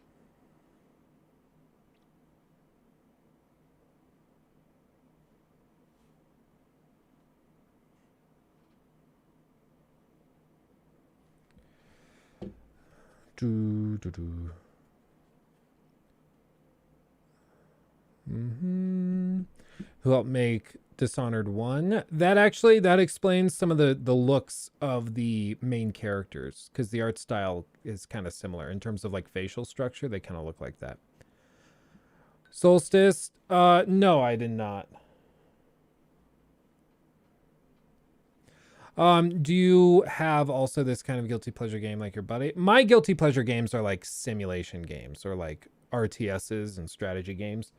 So like, yeah, I also the like Factorio. I love me some Factorio. I love playing some like those old school Stronghold Crusader games. Ooh, I'll play the crap out of those any day. Those are my guilty pleasure games. God, speaking of RTS, I can't wait for Age of Mythology Remake. Dude, there's so many good RTSs coming down the pike. I'm just, if I found a way to make compelling videos based off of those games, I would, because I freaking love playing those games. The problem is I just haven't figured out how to turn it into a compelling video. And so I could spend dozens of hours working on those, and it just isn't lined up. New Vegas remaster remake when? I don't think you can remaster it. I think it's like the game is broken. And has a lot of issues even now. And so mods can sort of fix it, but I honestly believe that a remake would just make it mo better. But the thing is, remaking an open world RPG is not actually very easy compared to like remaking a linear narrative game like The Last of Us Part 1.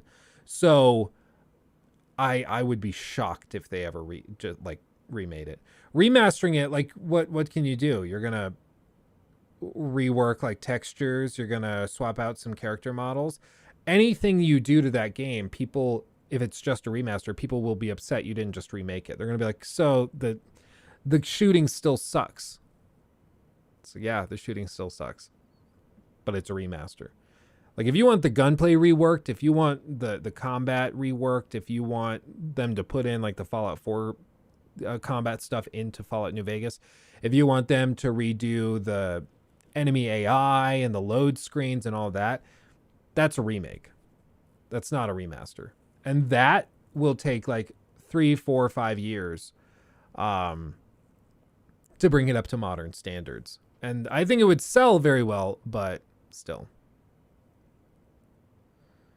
I'm surprised SkillUp has time to make or time nowadays to do reviews, seeing he's on Twitter all day liking posts mocking Elon. Yeah, I honestly don't know either. The Elon thing, the Elon hate and the Elon love are both equally cringe to me. Like I do not care. Like, Elon, either close Twitter down or save it and make it better. I don't care what you do, but just do something for real. Got a remake of New Vegas in an engine that isn't made by spit, scotch tape, and dreams would be glorious. Yeah, for real. I don't know. It's not that cheap and easy to just quickly remake one of those games. But I think it would sell hotcakes. But then again, it's going up on Game Pass day one probably if it ever happens. So like it's not really like, it's not about selling like hotcakes anymore. It's about trying to capitalize that for signups and stuff. And I'm not sure if they could really make that happen. If it was like exclusive to Game Pass and you want to play Fallout New Vegas remade, then you have to have a Game Pass subscription. I think you'd get a lot of PC players doing it. You get all sorts of people doing it. A New Vegas remake in Ultra Full Glory. Well, if you did a remake, then you could add stuff that they wanted to do initially. Like maybe even then you rework New Vegas, like the New Vegas Strip, into the original, into your like their original goal, which was to not have all those load screens. And that's why I think a remake could be really beneficial, because you could just get rid of those load screens, the gates between each district of New Vegas, and have it all just open to the player all at once. I think that could be really, really cool, but that's, again, a full-on remake. And who knows, it might even kill some of the initial charm of New Vegas, because a lot of it would be altered. It's just, like, can people... What is a remade, like an actual remake of an open-world RPG? What would be an example of that? I wouldn't even say Mafia Definitive Edition is one. Because Mafia is basically just a linear game that was put, like a linear narrative game that was put into an open world. Demon's Souls is also, though, very linear, at least in terms of how you play it. Like, I mean, like, what would be a remade game that would be comparable to something like Fallout New Vegas, like a narrative RPG? I don't think there has been one. And I think it's probably because it's just so freaking expensive. Like, you can't really reuse anything, you know? Even like New Vegas or Skyrim Special Edition isn't quite, I don't think you could even say that because it's just been remastered 15 times. I don't think it's been done so far. Yeah, it's probably because it's so freaking expensive. And honestly, if you're going to ask the studio to do all of that, they're probably just going to be like, can we just like make our own one? Can we just do that?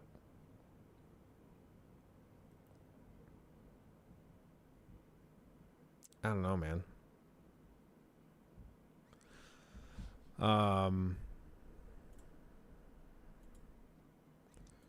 Let's see. Let's touch on these real quick.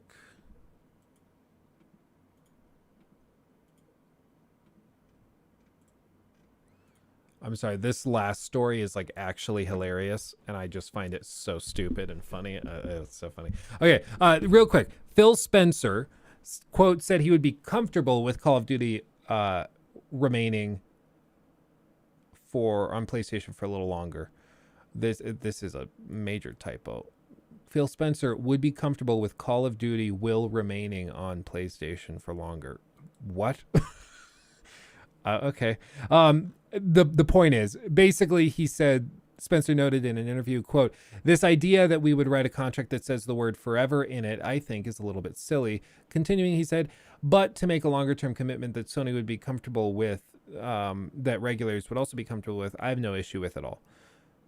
And so basically, they're just trying to come up with a way to get the regulators to agree to let the acquisition go through, because a bunch of the regulators are worried that it's really just mean to make Call of Duty exclusive to Xbox, even if that's 10 years in the future. Which is like, yeah, I guess, sort of. But PlayStation's been doing it for decades. Like, decades. So, like, this is, again, I think there is a very valid argument to be made around whether or not a huge company like Microsoft should be allowed to buy out another huge company like Activision Blizzard to make their games exclusive. I think that's a very valid discussion to be had. I think PlayStation is literally the worst possible representative for the other side of that argument. Like, if I were thinking who would be the worst possible group to argue that exclusivity is bad for the consumer, it's PlayStation. Without a doubt. Like, Nintendo doesn't even go out and, like, they have their own exclusives, but it's all first party. Like, it's all Nintendo has developed this game, and Nintendo developed that one. Like, Sony goes out and buys up developers, and they have an army of studios. And then they pay companies for 6 months of exclusivity, and then they pay companies for another year of exclusivity. They do this all the freaking time. So it's just literally the worst possible representatives for this argument, which is why it's just not very convincing. If it was anybody else making the argument, it would be more compelling, but we'll see. I still think the odds are pretty high that it goes through, but we'll see. We'll see. Let's see. We talked about that story already last week. This one I'm excited for. Nikki and I actually just played through the intro for Bioshock Infinite. Nikki had never seen it before. And so I played through it with her, and it's really good. I forgot how great that game is. Just the intro is fantastic. It's highly cinematic. The music's amazing. The world is so unique. Like, Bioshock Infinite is truly tremendous. Tremendous. It's great. And if those of you, or if some of you weren't aware, basically they're working on a video or a movie based off of the video games. And Bioshock creator Ken Levine and Take-Two Interactive, who are working on the movie, said that the movie will be, quote, really true, end quote, to the game. I don't know. I don't know what that means, but I mean, it's good to hear if it actually is. What they said was, quote, I don't want to get into it too much now because it's pretty early on in the process, but I certainly have not felt stifled in any way or sent in any directions with Netflix. The upcoming Bioshock movie was officially announced earlier this year, despite different versions being in development for many years prior to this. In fact, Gore Verbinski's planned Bioshock movie was just 8 weeks away from filming. So this, I mean, I'm all into it. I freaking love Bioshock. I think it's tremendous. I love that franchise. It's so heartbreaking. It's been almost a decade since we got another the last Bioshock. It's such a waste of a franchise, really. But it's because Ken Levine for Bioshock Infinite apparently restarted development like 2 or 3 times. So they basically made 2 or 3 video games before the time they got Infinite out the door. So even though Infinite was like Game of the Year, I think it won Game of the Year. There wasn't like a definitive Game Awards, but it won a ton of Game of the Year awards and it was super celebrated. And yet we haven't had a game since. And it's basically because they were like, yeah, it's very well received and it's beloved by fans, but this game costs so much money to make and so much time. We'll just do anything else and we'll end up ahead of the curve. So like, let's just not do that again, which is just heartbreaking. Ken Levine is like an actual crazy person, but he is a hardcore artist and knows what he's doing with Bioshock. I would love to see another game come out soon. I know they're working on one, but we'll see if that ever sees the light of day. This one, I think it was Rocky, just in the document, he said in all caps, we should definitely play this all together. So maybe I'll get into Destiny 2. I'll set aside the time and we'll do it. Maybe it was Imperium who wrote it. I'm not sure. But Destiny 2 anti-cheat legal battle seems to lean in Bungie's favor.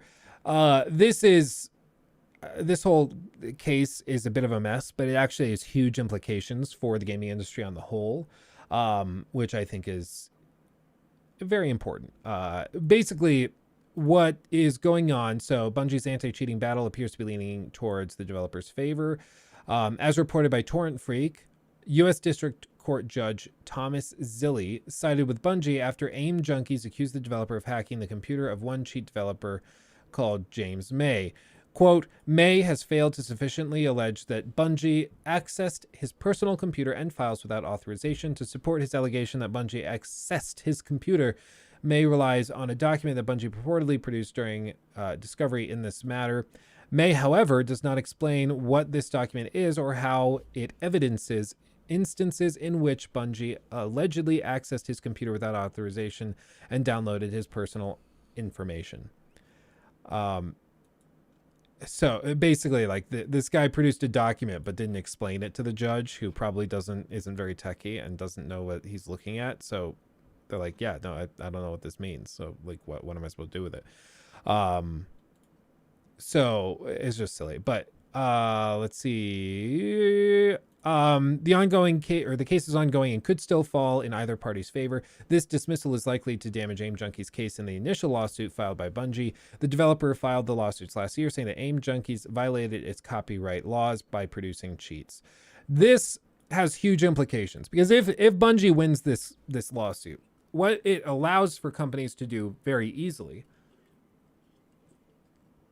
under the rules of precedent is developers could go after any company or any group of people that are producing cheats for their games, suing them out of existence, which for something like Warzone, for example, I think a lot of people would be all in for. Like, yeah, Activision, sue the ever-living crap out of the cheat manufacturers, get those shut down, and then no cheats, right? Or it'll be a lot harder to have cheats. And I like that idea. But this could potentially be abused by these companies where they'd be able to sue companies that are producing, say, speedrunning tools that get into the game files and allow you to skip around the game, or allow you to quick load to certain boss fights to train and practice, or allow you to, like, swap out items quickly when you're training with them for speedruns and things. So while I think the initial premise of this lawsuit seems fun and seems fine, the long-term implications of it could be quite negative. So we'll just see where this goes. But Bungie's going up against this company that produces cheats for Destiny 2, and I mean, we'll see how that goes. We'll see how it goes. I personally think that they probably will end up winning. I don't think Torrent Freak has much of a case, especially if they can't argue basic things like this initial allegation that they tried to get passed. So if they're already struggling proving their case to the judge, then they're going to have some trouble in the long term. Okay, this one. This was just kind of funny. Fable's co-creator says he, quote, ripped off Devil May Cry to create the Xbox RPG's world, which is just, it's just really funny. So, it's just funny. What he said was, quote, When you're feeling lost, steal it. 100% rip off from another game.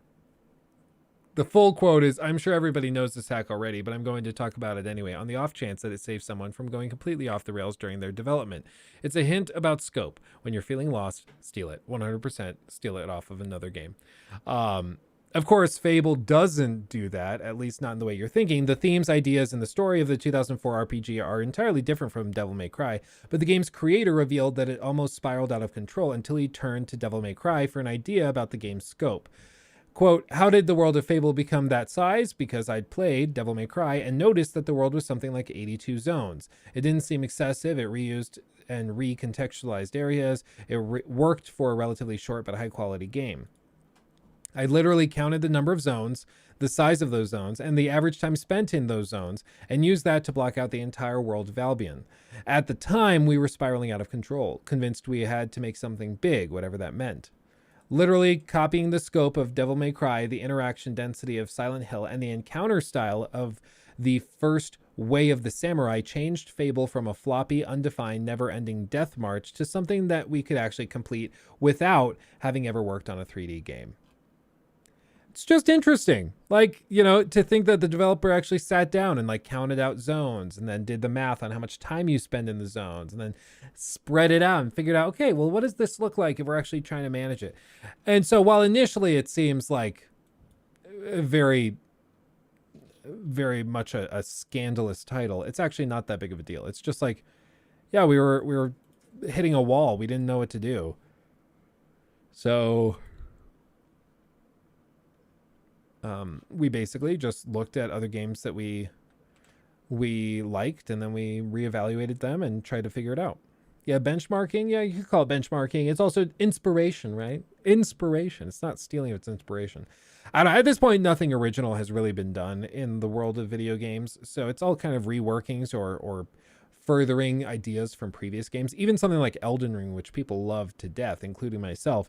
Elden Ring is basically just a merger of two different styles of games. It's like the Soulsborne style of game mixed with an open world adventure game, and then you just merge those together, and they do it very, very well, and it works really well. So it's like a refined coagulation.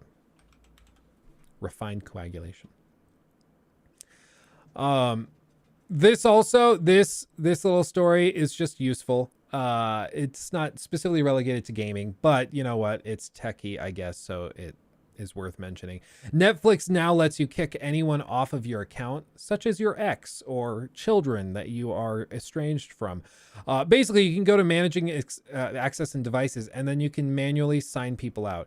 What's funny is I saw one story of, it was like a TikTok of somebody who had like their ex-girlfriend still on their Netflix account. They were frustrated. They didn't have a way to just like kick them off. Even like changing passwords and stuff for some reason was causing issues, and it wasn't easy to deal with. Now you can just sign them out of those devices and it's done. Easy peasy, which I can appreciate. And, you know, it's, I think we're going to see a lot of this type of thing happening more and more, where they're trying to crack down on like login sharing for these sites, whether it's Game Pass or Netflix or Amazon. They're all trying to prevent it from doing that. So even like Amazon was testing a feature. My mom actually ran into this. Amazon was testing a feature where they wanted to prevent people from sharing Amazon Prime accounts. So what they did is they made it so they have to do like two-factor authentication to get into the account.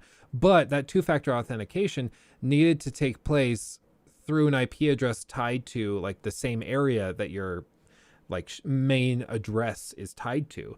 So she basically tried to give access to her Amazon Prime account to my older brother because he needed to buy something with Prime, and it didn't work. And when they looked into it, it was like, oh yeah, no, it's because they're trying to crack down on that. And my brother lives like 100 miles away from her, so they just didn't allow that sign-in to work, which is just, we're going to see this a ton, because like as Netflix's signups are stagnating, and same with Amazon, they're going to look for other places to get the signups, and that's by taking the people who are already just kind of like relying on other people's accounts, and they're just going to use that, cut them off, make them sign up themselves.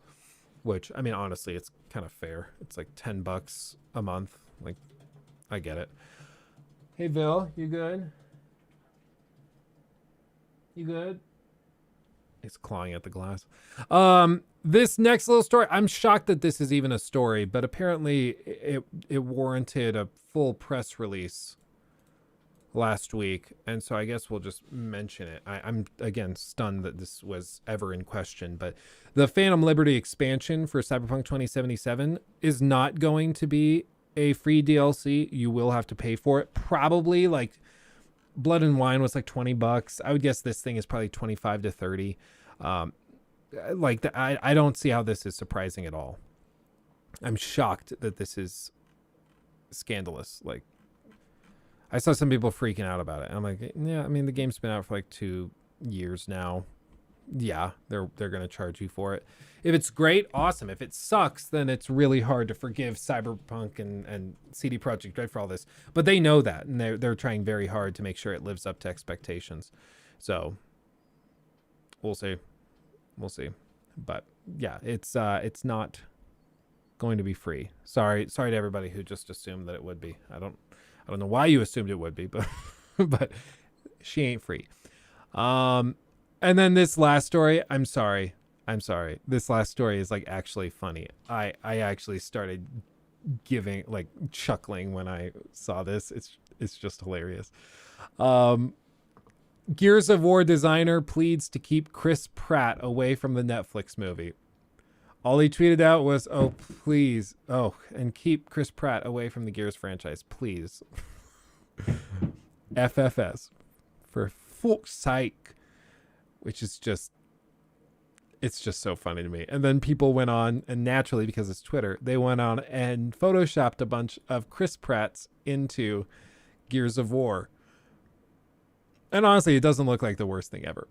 Or I think it's with Dolly. This is like the AI thing. Where they just said Chris Pratt in Gears of War. It honestly did a pretty good job. But yeah, dear goodness. I swear to God. Can you imagine if they announced Chris Pratt is going to be in the Gears of War movie? Oh, man, I would lose it. But it's just, yeah, I don't know. I think it's always been this way to a certain extent. I think when people are like, oh, Hollywood now just puts movie stars in movies and then they don't worry about chemistry or who's the best for the role. I think it's always been that way. I think like the exceptions to the rule where they cast somebody unknown and then it happened to blow up into a cult classic movie. That was like, that still happens today. It's just rare, you know, but when it's successful, it really explodes in popularity.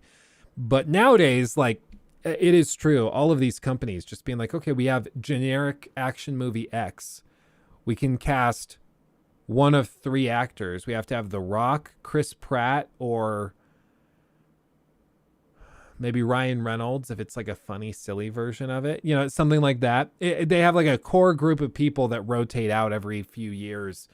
Like for a while, Tom Cruise was the action movie superhero dude. And then the Scientology, Katie Holmes stuff got crazy and he went like off the deep end. So they stopped casting him. For a little while before that, there was a ton of hype around like Brendan Fraser. He was like late 90s going into the 2000s. You had like Vin Diesel. I think he was big. Yeah, it just happens all the time. It cycles out. And right now it's Chris Pratt, but I think especially after the Mario thing and as time goes by, it's going to cycle out to somebody else. It just always happens like this. You know, it's why these big actors get in, they get their bag, and then they get out. Henry Cavill can do no wrong. Yeah, he is a perfect example of how you don't need Twitter to be a successful like performer. He doesn't get involved in that type of thing. I'm sure he's got his own political opinions and his own religious opinions and things. He just stays out of it. It's like, no, I'd make movies. And everybody loves him because he hasn't done anything that would warrant hate, you know? Dave Bautista is supposed to be Marcus. Honestly, he's built like one of these characters. They won't even need to put him in a suit or give him CGI. He's already there. The man has no drama. He likes 40K, playing PC games, acting, and cool shit, and that's it. Yeah. And the thing is, every person has stuff that most, like, a group of people would dislike. Everybody has something that is unlikable about them. The thing is, like, with Henry Cavill, he just never gives people the chance to see what it is. I don't know what it is. Like with Chris Pratt, it's that he's like kind of a very, he has some pretty extremist opinions when it comes to his Christian faith. He's not like a mainstream Christian. He's fairly extreme. And as a result, he's promoted some ideas that a lot of people consider to be quite backwards. So that's the main reason that people have tried to cancel him. For me, I like the reason I don't like him as Mario is because, like, clearly he's not the best person for Mario. It's an actual animated movie. They could have hired actual Mario, the real deal Mario voice actor, to voice Mario in the movie. Same voice actor from the game, same voice actor from all of this. But no, they hired some random Chris Pratt, like, Hollywood dude. You know, it's insane. Henry Cavill dates women much younger. That's his thing. Yeah. What wasn't it? Oh, was it? It was Frosk, the lady that destroyed G4. She tweeted out that, like, it was right after he left the Netflix show, and she tweeted out, like, lol, all of these simps for Henry Cavill are simping for him. Meanwhile, he's like 38 and he's dating a 19-year-old girl. Wow. And, like, that's it. I was like, yeah. Like, you can think that it's weird. You can be like, yeah, that's a big age discrepancy. Yeah, it is. But guess what? She's an adult. He's an adult. If they want to date, whatever. Like, come off it. Like, what's your point? Like, if she was 25, is that okay? Would you not be throwing a fit then? If she were 29, would that be okay? What about 32? What's the cutoff for you, Frosk? I care so much. Tell me. Like, I know your passion in life is just having the worst takes possible, but for the love of God. What would people say if the genders were reversed? Cradle robber. She's a cougar. Meow. That's what they would say. That's what I would say. I knew a guy in college. He was my age, so whatever I was at the time, like maybe 21, 22, somewhere in there. And he only dated people, like only dated women that were, he lovingly called them, he only wanted MILFs is what he said, but he only dated women that were over the age of 40. And he liked it. He called it, it was in line. He said, I like aged whiskeys and I like aged women. I was like, okay, dude, go for it. And honestly, like, if you're a young girl, and young girl being, okay, young woman, sorry, young girl, yeah, don't date adults. But if you're a young woman and you're like 20 or 25 and you like dating 40-year-old men, go for it. You know, like, who gives a crap? Isn't Hugh Jackman's wife like 20 years older than him? I think so. It's like 10 or 20 years. She's a lot older than him. Yeah. When I went to see him live at the Pepsi Center, he did that like touring show where he danced and sang for everybody. He sang like a whole song to her, and he like wouldn't shut up about how much he loves her and how wonderful she is. It was like actually low-key uncomfortable. It's like when you're at one of those dinner parties where you can tell like the husband recently cheated on his wife and now he's trying to prove that he's a good husband, so he never shuts up about how much he loves her and how wonderful she is. It was like that. And if you think, what kind of dinner parties are you going to? I've been to at least 2 where that type of thing clearly has taken place. And then like a couple weeks later, they announced they're getting divorced. Like 2. All theater people, for real. It travels in the blood, I suppose. How old am I? I'm 25. 35. Do I look 35? I'm 25. Yeah, I don't know. It's but you've probably seen this type of thing where it's just like, yeah, but that's my wife. She is the love of my life. She's my flame, my muse. And like, it's just so funny to me. It's so funny. You're like, dude, you're trying so hard. You're 25. Yeah, for real talk. Weird to call out Cavill when lots of Hollywood is interested in girls much younger than 19. Yeah, for real, dude.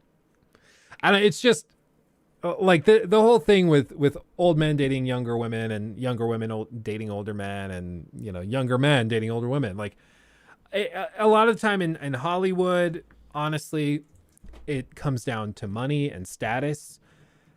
And you know what? This life is hard enough. If a 20-year-old wants to marry a 60-year-old because they're super rich and they can like provide housing for them, if that's what they want to do, like just let them do it. Focus on your own life. Like how much free time do you really have to spend on Twitter ranting about this? Like what are you doing? Calm down.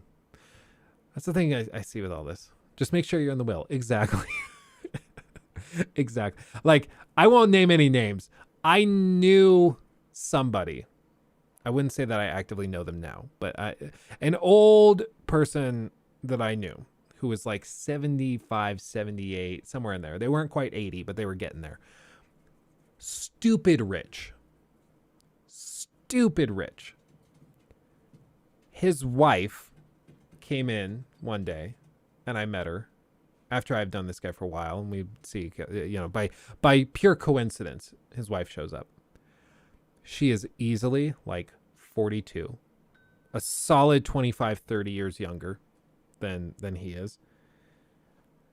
And she is smoking. Like, is this your daughter? Nope, that's his wife. Is this your granddaughter? Nope, that's his wife. And like everybody knew what the arrangement was. It was like, I'll be married to you. I'll do whatever gross stuff you want done to your body, whatever.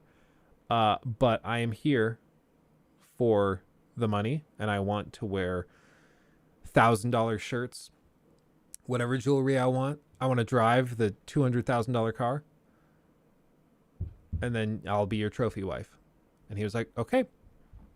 And they have, you know what? They were adorable together. They were very sweet. And I think it's because they just knew what was up. There was no mystery, Fucking for that, I would date an 80-year-old lady. Yeah. Like, my whole thing is, like, as long as everybody is in on it, I don't, like, why would you care? Why would you care? If a 20-year-old dude wants to date an 80-year-old woman who's lonely and stupid rich, a sugar mama, and like live a high life of fancy and excess, and she knows you're there pretty much for the money, but in exchange she's getting the companionship and friendship and whatever other gross stuff she wants. Like, as long as everybody's under that same understanding, like, who cares? Life's too short. I have my own stuff to do, like, it can be weird. We can agree that it's weird. But do I think you're a bad person for it? Like, no. Again, life's too short. Life's too difficult for us to rage about this type of thing. Life is weird. Yeah. Life is strange. It's a good game. Okay, let's get you that petrol you wanted. Yeah, for real. I got a big pillow. This one's so dense, you can't even breathe through it. Smell it. Smell it. Don't kill people. That's my lesson.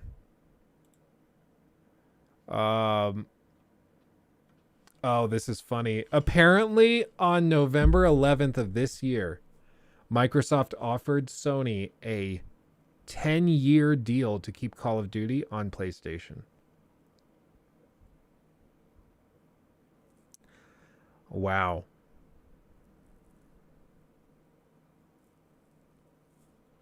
And they don't want to talk about that offer.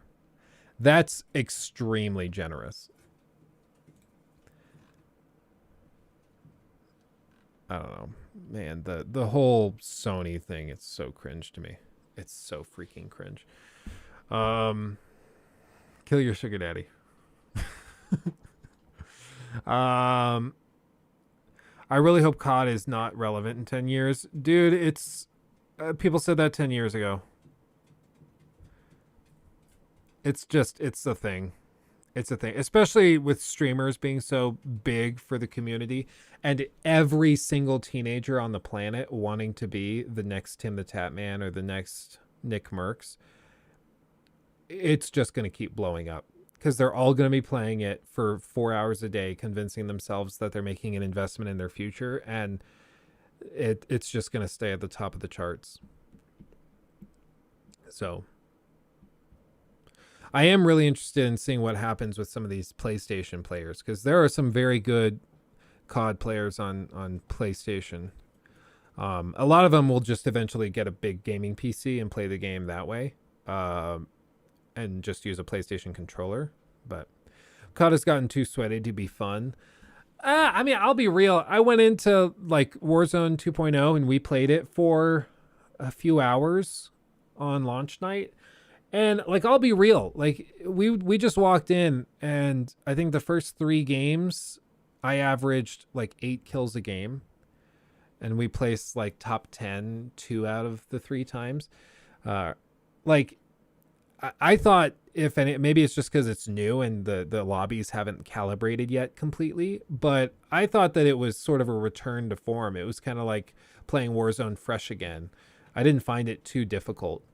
I've been having too much fun with the proximity chat. Yeah, I had it turned off, but I did when we were playing. One of the people in our Discord call had proximity chat on. And he's like, everybody just keeps screaming about the lag every time something happens. It's like, no, the lag. And it's like, yep, it's good to be back. Good to be back. I've said it, but like, I think the only way to really save Warzone and to bring people back is to introduce that same feeling that we had when Warzone first launched, which was like, you go back and you watch the first games that like Tim the Tatman or Nick Merckx played with the original Warzone. And it was like, hilarious. Everybody's moving super slow, like they're just kind of running and trudging through open fields. Like there's very little tactical play, there's very little movement and shifting and pinwheeling and things. Almost none of it. And then you see them playing at the end of Warzone before they brought over the new one, and it's night and day. People are slide canceling all over it, popping stimmies to boost in and get crazy. Like, I think that's because everybody found the exploits and then they milked them dry. Whereas now, with Warzone 2, they've really tried to slow down the movement, which for me, I think is key. I'm glad all the dumb movements, I completely agree. It's gone somewhat. There are still ways to sort of slide cancel. Apparently, it's some mixture of slide, jumping, and going prone all at the same time. I don't understand it, but I was spectating somebody and they were doing it, and it was like, okay, that's insane. Like, it's got to be 15 button presses to basically slide cancel. I just threw a grenade, stuck him, and then he died. Or the other thing, we were in water. We were in the water on one of the maps, and he went underwater trying to be sneaky to reload, and then I just chucked a thermite grenade on him, and he burned up underwater. It was very funny. He thought he was being so clever. So clever. You're a monster. He had it coming. The diving exploits are hilarious. He thought he was being so... Like, his teammates were pinned down maybe 100 meters ahead of us. He ran all the way around to the lake that was behind us, and he downed Caleb. And I was laying in a bush prone, and I saw he was down. So I sprinted back to the lake because I thought he was across the lake on the mountain or something. So I sprinted to the lake, dove in the water, and then I see him under the water reloading his gun. And you can't shoot underwater, so I just grabbed my thermite, chucked it, it stuck him, and he was dead within like 3 seconds. It was wonderful. I was like, yes, that felt good. That felt good.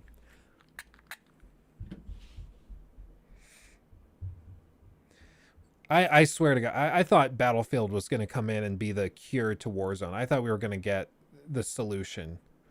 But instead, they just botched Battlefield.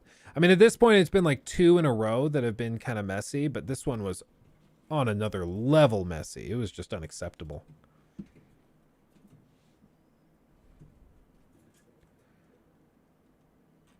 Okay. Dragon Age Inquisition. Nikki is a huge fan of Dragon Age Inquisition. All the Dragon Age games. She loves those games.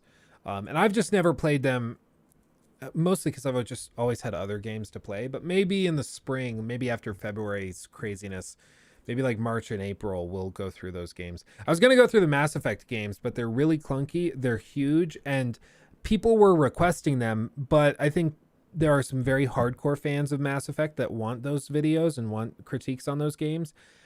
But they're kind of, it's a niche. So the video would be beloved by like 10, 15,000 people. And then everybody else would be like, I'm good, you know?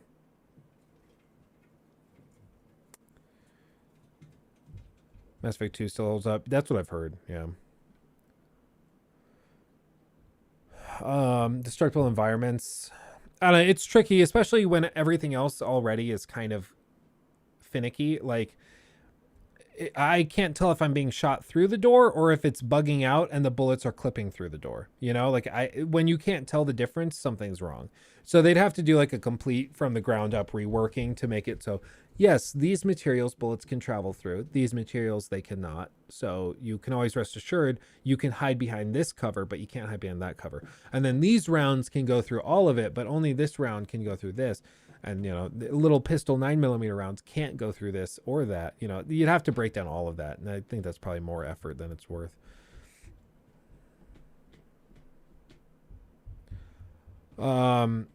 Let's see. Unless it's over 4 hours long, then for some reason it'll be a weirdly popular video. Yeah, for real, dude. I don't know, but they've kind of shifted that away. Like, I've noticed recently that that's less of the case. I think they're trying to push down the huge videos. But I do think part of the reason those videos do really well is also because people are watching it in parts. So they watch 20 minutes and then they come back the next day or an hour later and then keep watching it, but it counts as a separate view. So those videos are really, in a lot of cases, they're pretty inflated in terms of view counts. So the view count for me might look like 500,000, but in reality, like 70,000 people watched it, right? So it's just, it can kind of be deceptive, the numbers, depending on how you look at it. That's why unique view counts are so important.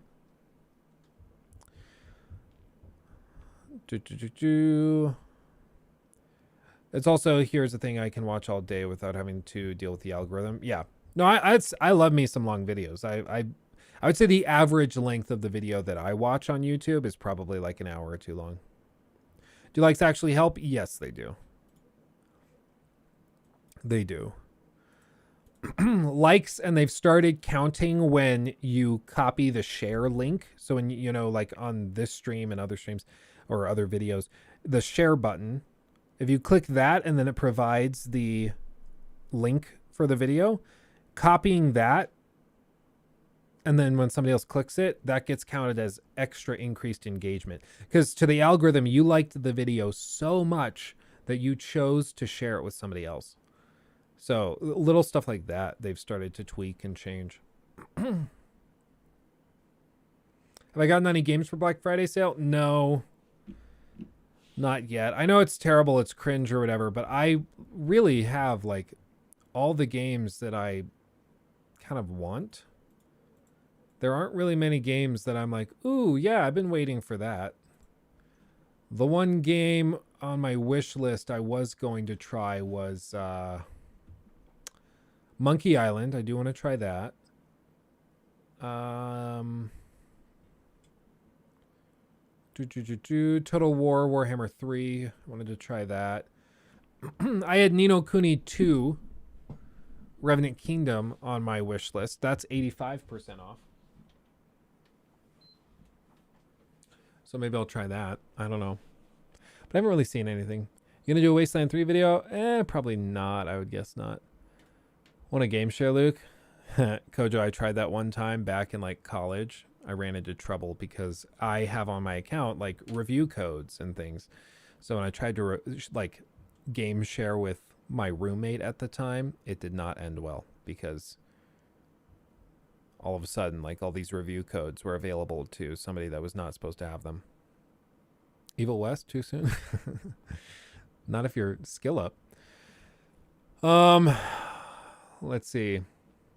It's okay, Sasha. There's always the VOD. There's always the VOD. We tried a little God of War and then this. And I'm still surprised. I'll be real. Like God of War Ragnarok really is not a puller in terms of views for the streams.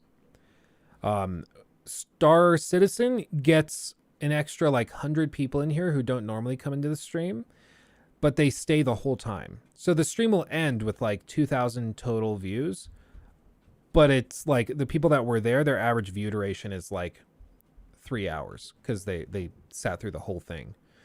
So that's just very different. The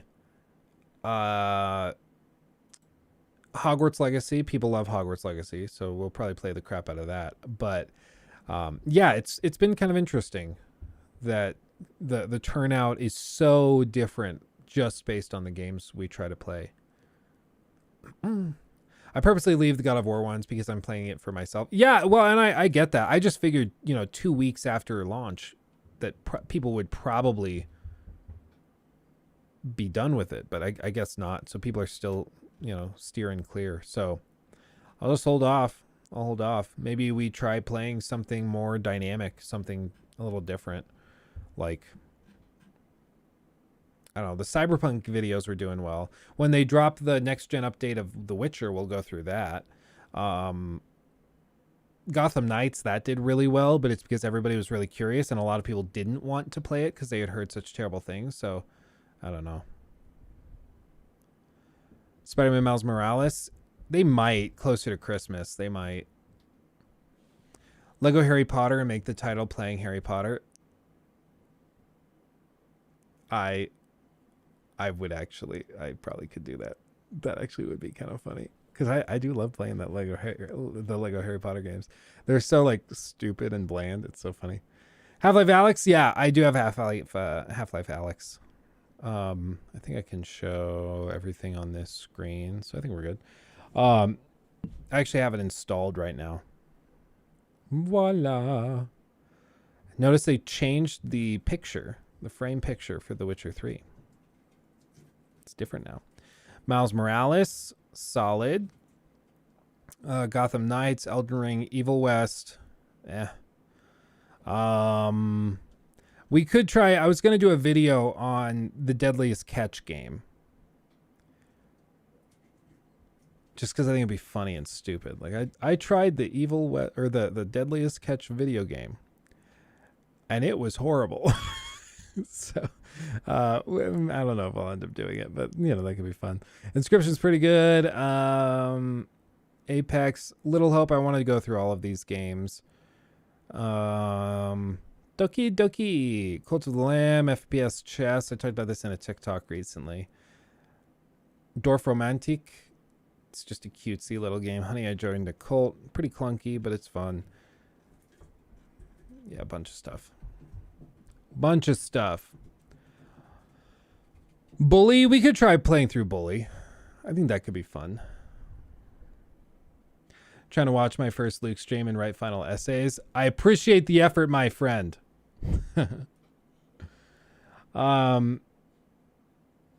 Let's see. Luke's main channel has some toxic community nowadays. What even happened? More hates than actual community. Much better here in the streams. That's interesting, White Wolf. I'd be interested in hearing more about that. Like if you could hop over to the Discord and like send me a DM or something about the toxicity you've seen. Because like there's some stuff that we've been trying to deal with and fix that just is kind of out of our control. Like the random impersonation accounts that come in and pretend to be me. I've tried to fix that, and we've increased like stream moderation or chat moderation and comment moderation. So we've tried to fix it that way. But stuff like that is, we try our best, but some of it's out of our control. But negativity in like the community more broadly on the YouTube channel, I would be interested in hearing more about that, because of course I want to fix that. And I'd like to avoid that. How did your Dead Space videos do? Oh, the streams? They did fine. Not very well either. I don't know. It's just tricky. Like, a lot of streamers just end up picking one game that they play the ever-living crap out of. And those guys, they do well. But, I don't know. Like, I love me some Apex. I can enjoy me some Warzone. I like those multiplayer games. I love me some chess and things, but how can Asmongold play a shitty WoW game for 20 years? Because he is an alien in a human body. That's why. Are you getting a review code for Callisto Protocol? Don't know yet. Trying, but we'll see. I got the PlayStation list. I got on that one. So that's the hard one to get on, but he's a reptile for real.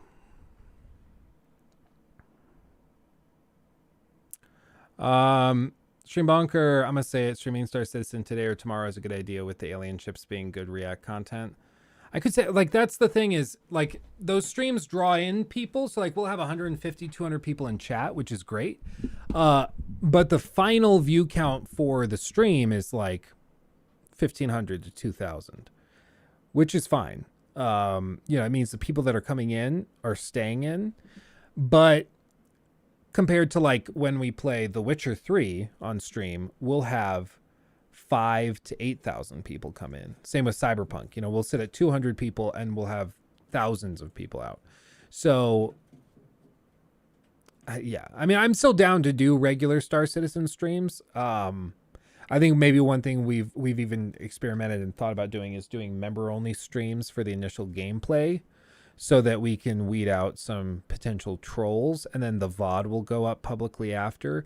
Because I do want to do some community-only streams and some member-only streams just to reward members, because, I mean, the members have put up $5, so it only makes sense to try to give them a kickback. What was my first serious PC or console game you ever played, and how much that influenced your taste in games? The first time I bought a console to, like, play a game, and that, the game that made me want to buy the console, was probably Uncharted 4 and buying a PlayStation 4 Slim. That was, like, the first time out of high school. I was like, I really like video games. I want to get into this. And trying that, I was like, ooh, I really like this. This is good. First PC, I built my first ever PC for Fallout 4, though. I tried my very bestest for Fallout 4, and it ran like crap on the PC, and it broke my heart. But prior to that, I mean, I was playing on like a MacBook Pro in like 2013 and 2014. I was playing little games and doing Let's Play videos that way. So, lol. But building my first PC was for Fallout 4, 2015. You should do retro playthroughs. They get good views. I mean, I'm down to do playthroughs and retro stuff. The big thing is, like, I can't fake it if I'm not enjoying a game. And I won't pretend as though I can. So, like, if I'm really just not feeling a game, usually I'll tab off and we'll do something else. But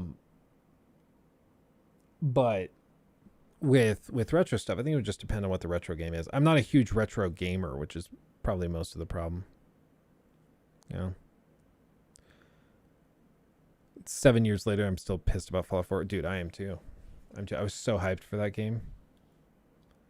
Have Jacob do retro stuff as a guest. He would love that. He would love that. Oh man. It's so hot in here. And we've been going about 4 hours. That's a good time. It's a good time.